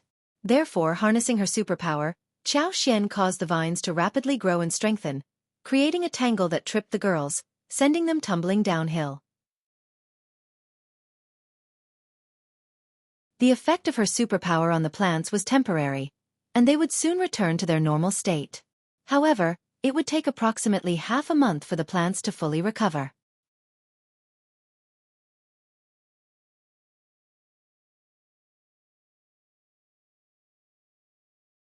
Chapter 787. Capable and fearless Qiao Xian's superpower served as her ultimate weapon, granting her immunity to toxins and instilling her with unwavering fearlessness. She could confidently go anywhere without concern, including accepting Yuezheng Ting's invitation. As anticipated, they all tumbled downhill and lost consciousness, completely unaware of Qiao Xian's intervention. However, she used her powers to deliver a light, precise slap on the back of their heads, causing them to remain unconscious. Qiao Xian believed that once they woke up, they would feel something amiss but attribute it to fear and confusion rather than suspecting her involvement. With no tangible evidence, they would be unable to find fault with her. Carefully concealing herself behind the shrubs, Qiao Xian observed the evil-hearted women, eager to uncover their true intentions. She had nothing to fear. She was in control. A surge of anger coursed through Qiao Xian's veins. These two men must be searching for her, assuming she would still be unconscious. Yuezheng Ting and Qiuyue had stooped to unimaginable depths of darkness. The men continued their search, glancing around until their gaze finally fell upon Yuezheng Ting and the other girls. Qiao Xian didn't disclose the exact number of girls they spotted, but the tone of surprise indicated that there were more than one. The confusion on the men's faces was evident, but since they didn't recognize Yuezheng Ting or Qiuyue, they decided not to pass up the opportunity presented by the seemingly slumbering beauties before them. Engaging in a brief hushed conversation, the two men then proceeded to approach different girls, each claiming their own prize. Just as the two men approached the women, Qiao Xian unleashed her superpower, causing the vines to grow rapidly and deliver powerful slaps to the back of their heads. The force sent them tumbling to the ground, with one falling onto Yuezheng Ting and the other onto Qiuyue. It was as if fate had intervened, placing them in their deserved positions. Qiao Xian, though harboring deep resentment towards them, didn't want to stoop to their level of malice. She couldn't bear to witness two young women being humiliated by independent men. Her revenge had its limits, for she sought to teach them a lesson rather than inflict lasting harm. Remaining in her hidden spot, Qiao Xian sat in the grass, her gaze fixed on the unfolding events. Soon enough, a representative from the temple arrived to escort them for lunch. Qiao Xian couldn't help but smile, knowing that a captivating spectacle was about to ensue. The temple's representatives were two teenage monks who possessed extensive knowledge of the mountain terrain. When they failed to locate the women in the designated area, they grew increasingly worried. Aware of the steep slopes and potential hazards, their concern escalated.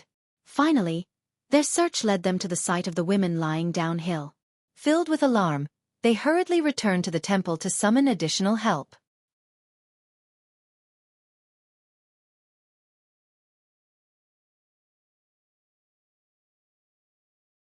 Chapter 788. Crazy upon witnessing the women lying in such a manner, the two teenage monks refrained from approaching.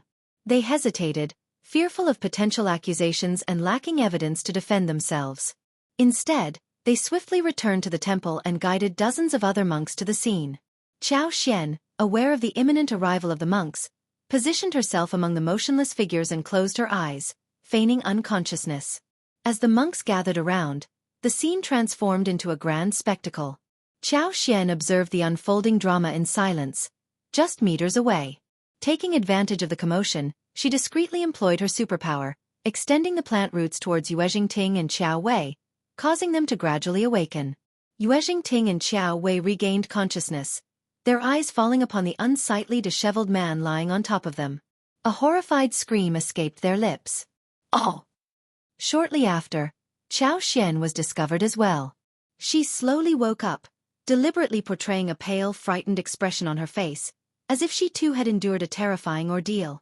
The three maids, equally distressed and injured, joined in the chorus of cries. Upon returning to the temple, Yuezheng, Ting and Qiuyue remained engulfed in a whirlwind of humiliation and fury. Tears streamed down their faces as they cursed vehemently, unable to comprehend the unexpected turn of events. They had never imagined that a simple trip could lead to such a horrifying encounter. The mere sight of those two unknown men hovering above them had etched a nightmare into their souls, an ordeal they believed would haunt them forever. To make matters worse, their distressing ordeal had unfolded in front of numerous witnesses. Consumed by anger, the two girls yearned to seek vengeance. They directed their curses towards the men and, ultimately, Qiao Xian, blaming her for orchestrating the entire incident. However, Qiao Xian calmly defended herself, asserting her innocence. One had no part in this. I fell first and lost consciousness. How could I possibly have set you up? The sincerity in Qiao Xian's words resonated with the monks, who found her explanation convincing. Nevertheless, the rage within Yuezheng, Ting and Qiuyue remained unabated, rendering them impervious to any form of reasoning. The two women's curses grew fiercer, their determination to never forgive Qiao Xian intensifying. Of course it was you, Qiao Xian. You are truly wicked. I will never forgive you for this. Nor will hell. Qiao Xian's face sank. You may be angry, and one understand that. But one will not allow myself to be unjustly accused. The world is just, and I fear no false accusations. If you dare to blame me, go ahead and try. Her words carried a provocative tone, as if she knew that their plan to frame her had crumbled. The two girls continued to curse loudly, their anger unrestrained. Qiao Xian halted in her tracks and turned away, her expression filled with fury. The monks furrowed their brows, feeling both uncomfortable and disgusted by the scene unfolding before them. It was clear that Mrs. Shao had fallen first, a fact that the two women did not deny. Blaming Qiao Xian seemed unreasonable and unfounded. No wonder the two girls ran into trouble. Growing weary of the situation, some monks interjected, suggesting that they return to the temple and discuss the matter later. The two women ceased their curses momentarily, redirecting their threats towards the monks, warning them never to utter a word about what had transpired that day, under the threat of eternal unforgiveness. However, the two women's threats held little weight, as they had nothing new to use as leverage. The monks unanimously expressed their commitment to keeping the events a secret, not willing to risk further entanglement with the enraged duo.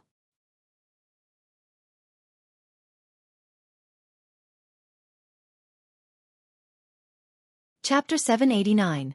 Stupid Yuezheng Ting, driven by anger, resorted to threatening the monks to swear to the Buddhas. However, her audacity and arrogance incited fury among the monks.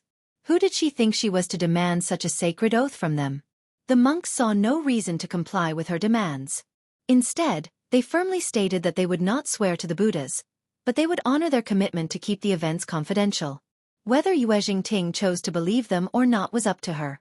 Moreover, in a community where people talked, it was highly likely that word of the incident would eventually spread. At this point, there was little more the monks could do to assist them. Qiuyue, as a guest, refrained from further cursing, sobbing sorrowfully instead. In contrast, Yuezheng Ting's anger intensified, leading her to lash out and attack the monks verbally. However, it was important to note that the monks had no obligation to assist the Yuezheng family beyond the bounds of common decency. The monks would have already left if it weren't for the Yuezheng family's title and the location where the incident occurred. After the incident, the monks promptly sent messengers to inform both the Yuezheng family and Qiao Xian's family about what had transpired. Qiao Xian had anticipated this and had requested the monks to inform her family and the First Madam as well. Feeling sympathetic towards Qiao Xian, the monks agreed willingly and informed both parties without delay. Soon, First Madam, Ms. Mi Jr., and Nis. Fong were all informed of the situation. Ms. Mi Jr. then relayed the news to Madame Qiao, and they all became greatly concerned and anxious. First Madame took the lead and made the decision for them all to travel to the temple together. Yuezheng Ting's actions were quite impulsive and lacked foresight. Before anyone else was aware of what had happened, Yuezheng Ting threw herself into Ms. Mi Jr.'s arms, overcome with tears of fear and distress. Amidst her tearful sobs, she recounted the terrifying experience of waking up to find a repulsive and unsightly man on top of her. This revelation startled Ms. Mi Jr. and First Madame, as well as everyone else present. First Madame's voice rang out sharply as she snapped. "This girl must have been terrified, and she's likely speaking nonsense. Take her to a room to rest." Only then did Ms. Mi Jr. grasp the situation.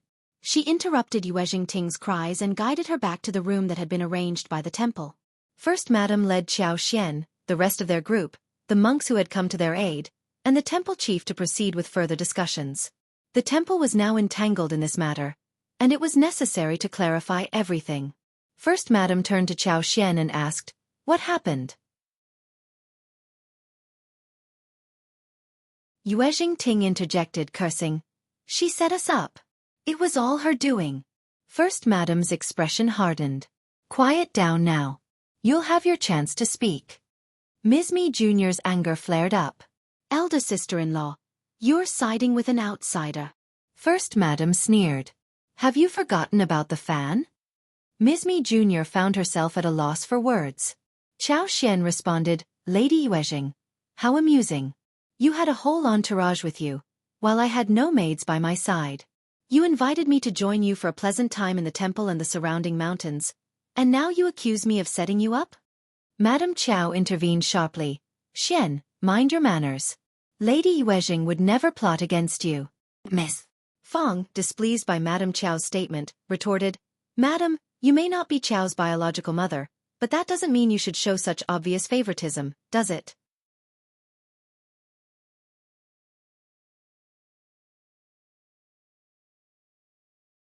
Chapter 790. Glaring, Elle believed Qiao Xian is being completely reasonable. "Let's maintain a respectful tone, shall we? There are numerous monks present who can serve as witnesses, if needed," Ms. Fong interjected. Madame Qiao, unable to counter the arguments of First Madame and Ms. Mi Jr. due to their higher social status, felt a surge of anger and shame. Her face turned sour as she replied, "I am simply teaching my own daughter a lesson. What is the meaning behind all of this?" Ms. Fong snorted in response, "Qiao Xian is my daughter-in-law, and I am defending her. Before you attempt to teach your daughter a lesson, perhaps you should learn the complete truth first. You initiated everything without knowing the full story." "Madame Qiao, please calm down. Let's hear the entire account first. I warn everyone that any interruptions will result in removal from this discussion." Madame Qiao struggled to contain her anger. Though furious, Ms. Mi Jr. refrained from provoking any further. Both women glared coldly at Qiao Xian, awaiting her testimony. Qiao Xian lowered her gaze and began recounting the events, starting with Yuezheng Ting's invitation, their meeting in the temple and back mountains, her fall from the mountains, and waking up to witness the recent incident. Qiao Xian provided a detailed account of the events, leaving no stone unturned. First Madame couldn't help but cast a disapproving look at Qiao Xian. This child was quite audacious. Despite being aware of Yuezheng Ting's dislike for her and her sister's mischievous nature, she still decided to attend their gathering alone. Such boldness! Ms. Fong also furrowed her brow at Qiao Xian, clearly showing her disapproval of the decision. "Are you injured?" both ladies asked simultaneously, turning their attention to Qiao Xian. Feeling touched by their concern, Qiao Xian smiled and shook her head slightly. "My left arm is a bit sore, but other than that, I'm fine. I've already sent someone to fetch a doctor. They should be here soon. Just wait for a little while," First Madame assured her. "Thank you, Aunt." First Madame sneered and shifted her gaze towards Qiao Ko. "Now it's your turn. Do you have any objections to what Xian has said?" Qiao Ko was taken aback. Qiao Ko felt the piercing gaze of her lineal mother on her. She wondered if it was just her imagination, but she couldn't shake off the feeling of impending doom. She was certain that she was doomed. Although something had happened to Qiao Wei, she was unscathed. How could she ever defend herself against the accusations that she hadn't taken good care of her younger sister? Her lineal mother would not believe it was a mere accident and would blame her for negligence.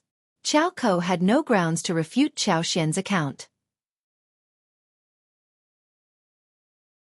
It was true that they had invited her to their home and proposed a visit to Lingyuan Temple. Yuezheng Ting had arranged for lunch and a clean yard for their rest.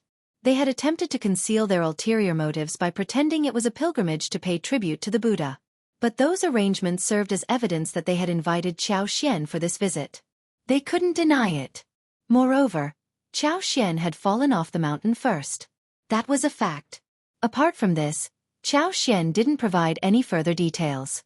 She didn't even mention being pushed off the mountains. Qiao Ko trembled. Her head hung low as she sobbed. Don't know. I truly don't know anything. She couldn't tarnish Qiao Xian's reputation or set her up. She didn't dare to do so, and she couldn't claim ignorance either. Their current circumstances were different. She wouldn't be able to unjustly frame or falsely accuse Qiao Xian because their biological mother wouldn't allow her to defend herself.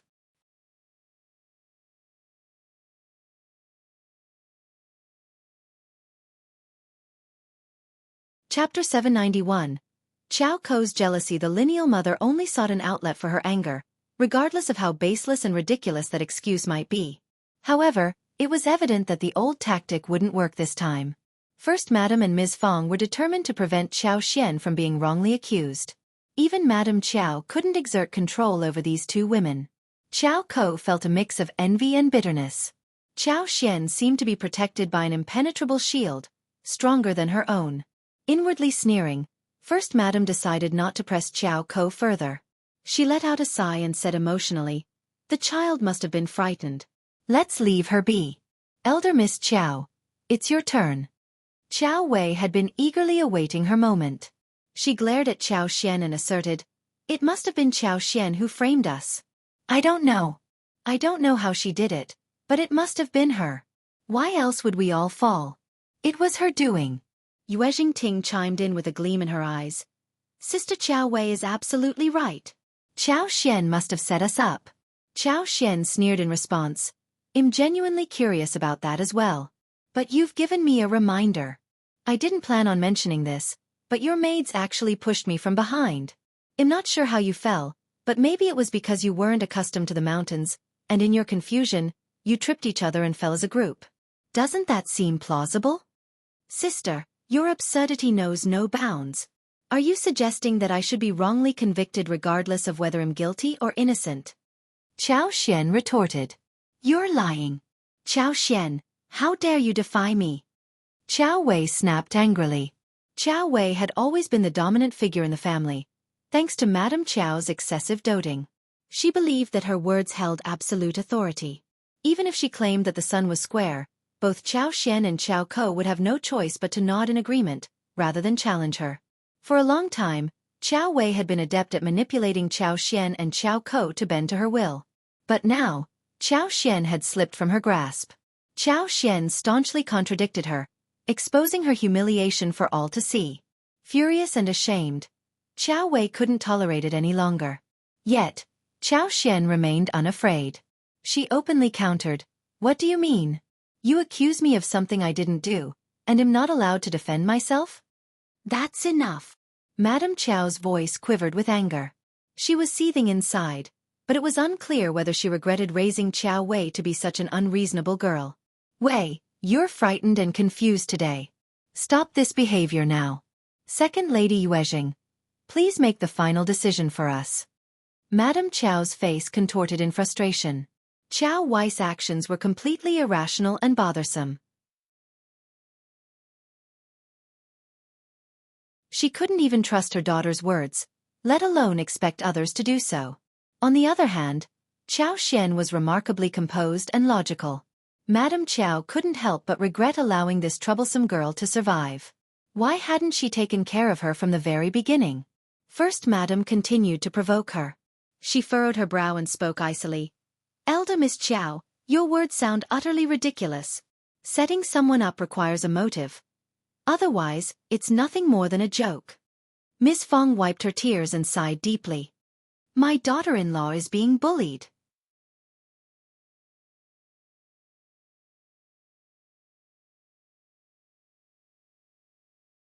Chapter 792. Too late. You're the one trying to set us up now. Do you think my daughter-in-law has no one to defend her? Poor girl. How much suffering must she have endured before getting married? Ms. Fang's words dripped with disdain. Madame Qiao trembled with anger. What are you insinuating? Feng sneered. You don't understand what I'm saying? This sister of hers doesn't protect or support her own sister. Instead, she sets her up without even providing a decent excuse.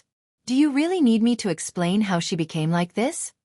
Madame Qiao seethed with rage, her face alternating between red and pale, trembling uncontrollably. Bastard! You absolute bastard! Qiuyue erupted in anger. Who does she think she is? She doesn't deserve to be called my sister. Miss Feng glanced at her dismissively. That's not for you to decide, Elder Miss Qiao. You should ask your father about it. You. Wei. Madame Qiao snapped at Qiuyue, signaling her to stop. She was also incensed by Ms. Fang's relentless targeting of someone much younger. How shameless. Qiuyue ground her teeth together, glaring fiercely at Ms. Feng. Ms. Feng remained unfazed, raising an eyebrow with an air of disdain. Qiuyue was only intimidating within the confines of their home. First Madam turned to Ms. Mi Jr. Second sister-in-law, I intend to investigate this matter. Can I count on your assistance? Ms. Mi Jr. sneered. Very well, elder sister-in-law. I appreciate your efforts. Ms. Mi Jr. understood that when her elder sister-in-law made a proposal, she had no choice but to agree. She would assign her own men to assist in the investigation, as they feared her authority. She would simply follow the orders and ensure the task was carried out. First Madam then addressed Madame Qiao. Madame Qiao, do you have any objections? Madame Qiao was filled with objections, but with Ms. Mi Jr. already on board, she had no choice but to voice her agreement. She forced herself to nod. Please, First Madam, I will see if Auntie Ling can be of any assistance to you. In an instant, First Madam commanded. Take the 3 maids down. Bind and gag them, then interrogate them one by one. Auntie Hua and her maids swiftly moved into action, swiftly subduing the maids before they could call for help. She, assist Auntie Hua with the interrogations. Chu and Auntie Liulang, go and inquire about the monks. Remember, maintain politeness. With several individuals departing, the room fell into a hushed silence once again. At that moment, the doctors arrived. First Madam instructed them to examine Qiao Xian. Yuezheng Ting pursed her lips, feeling disheartened. Despite being a part of the Yuezheng family, her elder aunt was now aiding an outsider.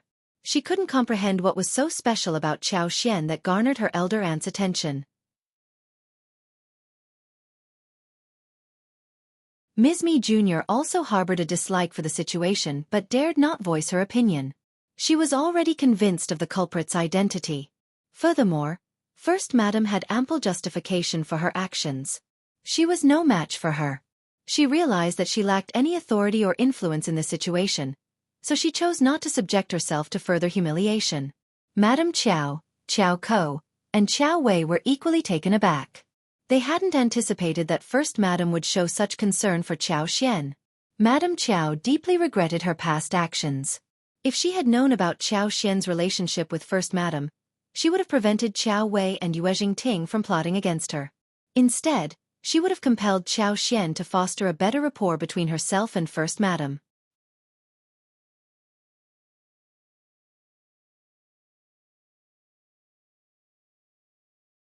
Chapter 793. Not dropping regrettably, it was too late for Madame Qiao to take any corrective action. She had paid 2 visits to second Mrs. Yuezheng and engaged in friendly conversations, unaware that First Madam was well aware of these meetings. A burning sensation consumed Madame Qiao's heart. She glared fiercely at Qiao Xian, wishing she could incinerate her on the spot. She had misjudged her completely. It now dawned on her just how wrong she had been about Qiao Xian all this time.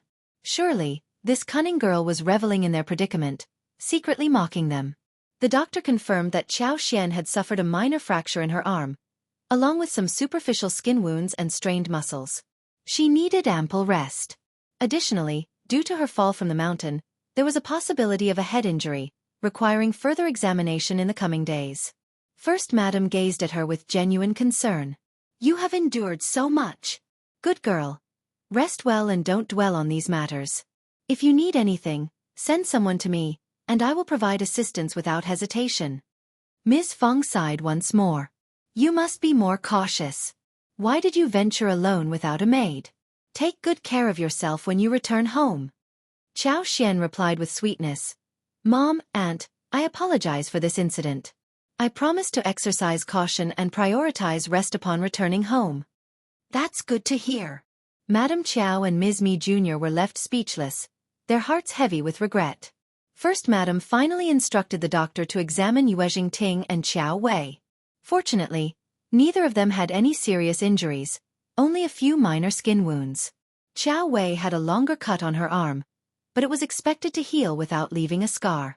Madam Qiao and Ms. Mi Jr. found themselves at a loss for words.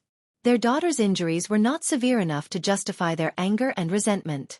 Auntie Hua swiftly obtained the results and returned to deliver the message. As witnesses, they needed to know the truth behind the incident. Yuezheng Ting had orchestrated the entire affair. She had invited Qiao Xian and arranged the outing at Lingyuan Temple. Sensibly. She had chosen a mountain behind the temple to carry out their plan, rather than in her own abbey.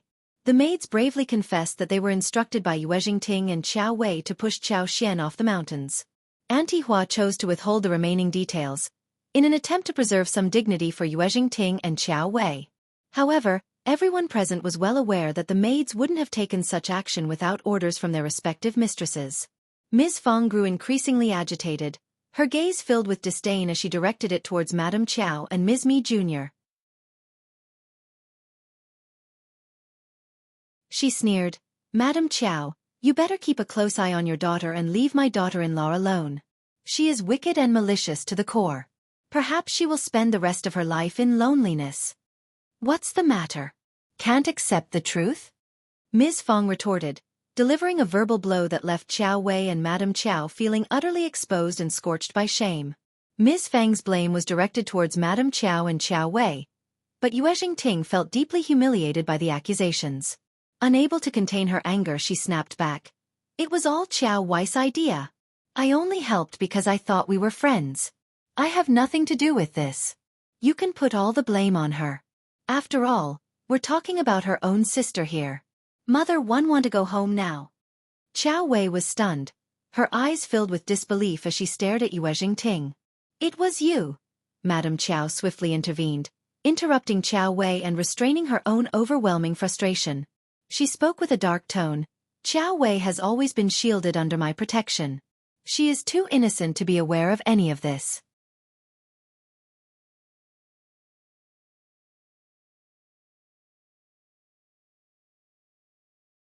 Chapter 794, Blaming. But she is not out to do anything evil, like setting up sisters. It must have been the maid who persuaded her to do so. The maid grew up with her miss, and her miss adores her deeply. She even tried to turn me against her a few days ago, so I lectured Wei.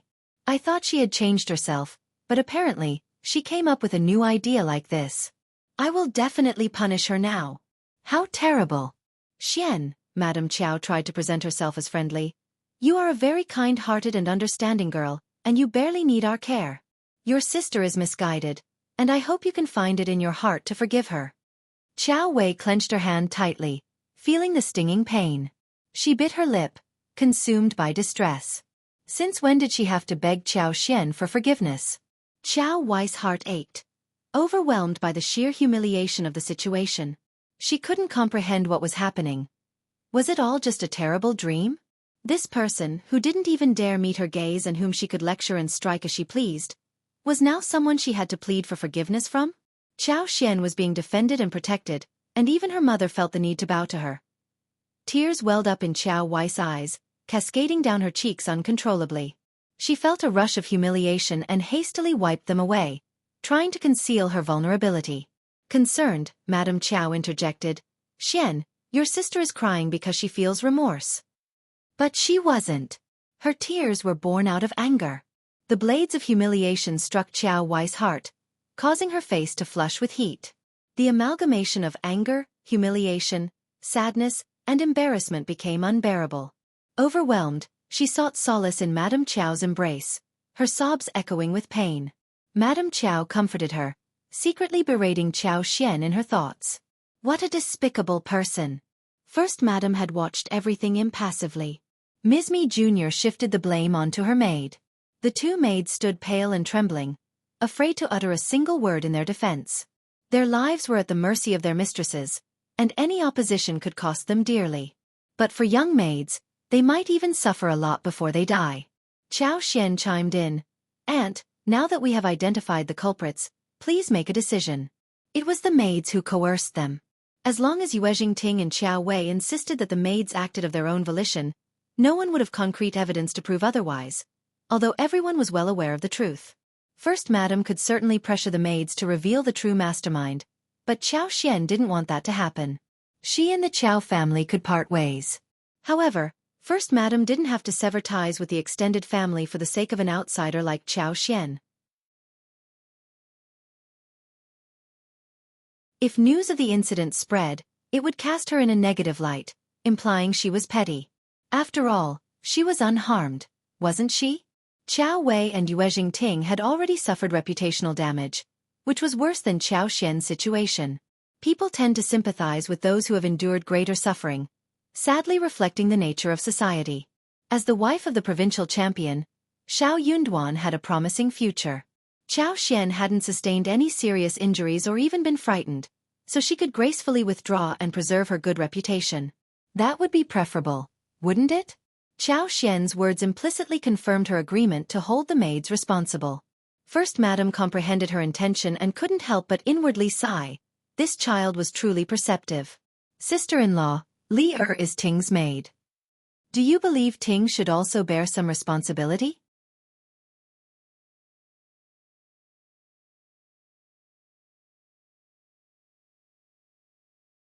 Chapter 795. Compensation MS. Mi Jr. gritted her teeth. Yes. Then how do you plan to make amends?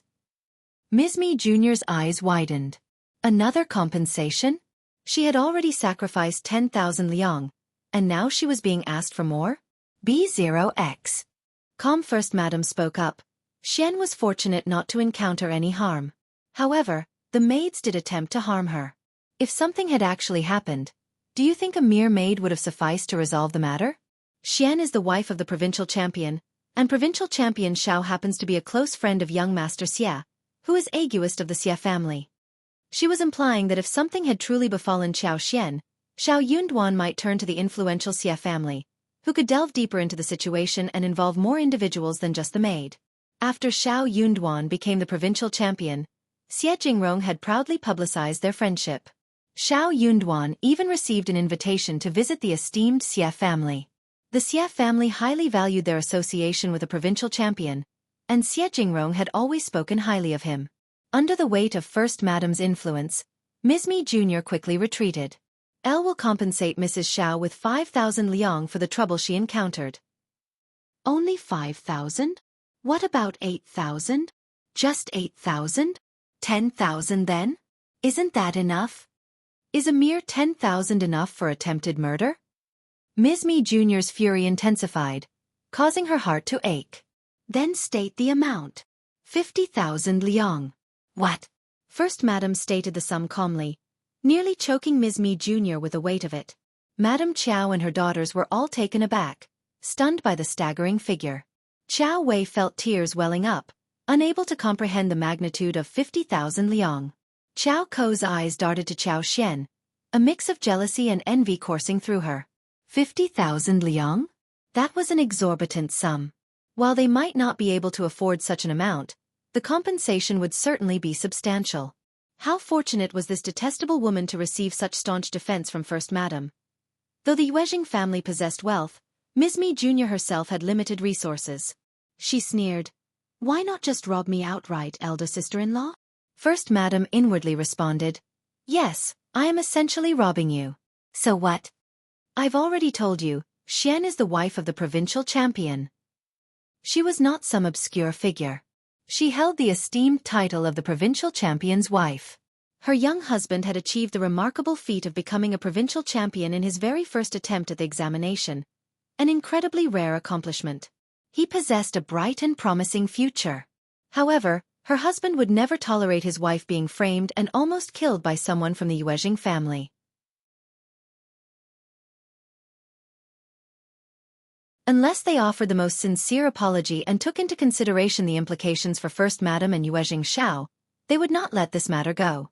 Ms. Mi Jr. found herself at a loss for words, growing increasingly irritated. But I don't have that much cash. That is not my concern. In the end, Ms. Mi Jr. had no choice but to reluctantly agree to provide the cash to Qiao Xian within 3 days. First Madam added, "You must also offer a formal apology." "What?" Ms. Mi Jr. exclaimed. "Elder sister-in-law, this is going too far." First Madam shot her a cold glance. "You made a mistake, and yet you are unwilling to apologize? Either you or Ting will suffice." Yuezheng Ting had already been silenced by fear. She dared not make a move or defend herself, keeping her head lowered as if oblivious to the proceedings. Elder Aunt was the person she feared the most. Elder Aunt had always disregarded petty matters. She paid no attention to their minor schemes and deceit. However, when she set her mind to something, no one could surpass her. Yuezheng Ting had been well aware of this for quite some time, but she was unwilling to apologize to Qiao Xian. It was utterly humiliating. She was a young girl who cherished her reputation and dignity. She couldn't bear the thought of losing face.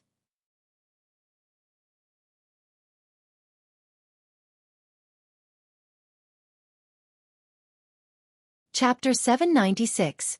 Ceasing MS.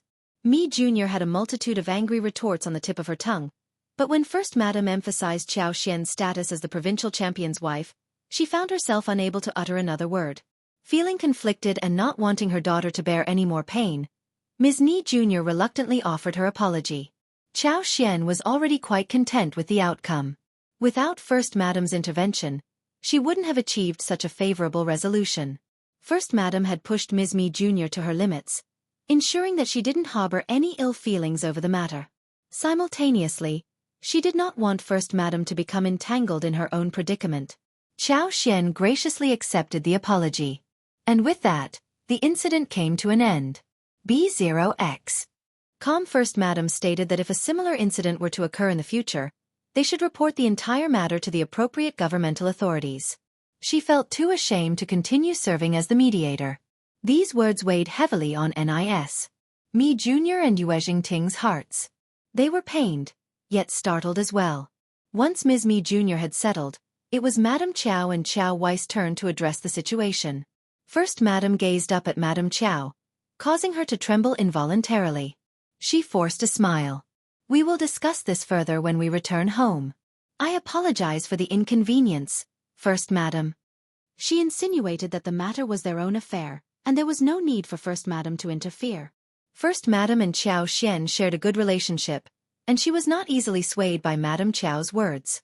Furthermore, Ms. Fong was on their side as well. Ms. Fong strongly disagreed with the suggestion. "I'll disagree, Madam-in-law. Even brothers settle matters fairly. Elder Miss Qiao's maid nearly killed my daughter-in-law, and I implore First Madam to arbitrate. She is known for her fairness, so please, First Madam, be the judge." A smile played on First Madam's lips. "Thank you for your support, Sister Fong. I won't allow Xian to suffer just to defend herself. Moreover, both maids were involved in the same scheme, so they should face equal punishment. It's a simple matter, and I can act as the witness." Madame Qiao and Qiao Wei were taken aback. They were on the verge of exploding in anger. Madame Qiao would never admit that the maid was the mastermind. Even Ms. Mi Jr. didn't blame her own maid. So now, Madame Qiao was expected to apologize to Qiao Xian and pay her 50,000 liang? It was simply outrageous. Madame Qiao tightly grasped Qiao Wei's hands, urging her to remain silent. She spoke in a low voice, filled with regret. "Xian, you were the victim in this incident, and I apologize for our actions. But we are sisters. Let's put an end to this." Qiao Xian responded, her tone firm. "I am the daughter-in-law of the Shao family and the wife of the provincial champion. I accept your apology. However, when will you provide me with the 50,000 liang? One believe in treating everyone equally, don't you?" Qiao Wei couldn't contain her disdain any longer and sneered. You have the audacity to ask for 50,000 liang. In her eyes, this woman wasn't even worth 50,000 liang as a human being. Ms. Mi Jr. sneered as well, but she had no intention of staying any longer. Moreover, with outsiders present, Madame Qiao would not be able to display her influence effectively. So she decided to leave with Yuezheng Ting and requested First Madame to accompany them. First Madame turned her attention to Qiao Xian. Qiao Xian exchanged a glance with her, nodding to indicate that it was fine. First Madame departed with Ms. Mi Jr. and Yuezheng Ting, creating a sense of relief in the room. With their departure, Madame Qiao, Qiao Wei, and Qiao Ko let out a collective sigh, finally feeling a sense of relaxation. Qiao Wei abandoned her pretense and locked her gaze onto Qiao Xian, sneering disdainfully. Who do you think you are? The daughter of a lowly concubine. You are not even worth the position of a maid in front of my mother and me. What gives you the audacity to demand apologies and compensation from us? 50,000 liang? Do you truly have the nerve to ask for such a sum?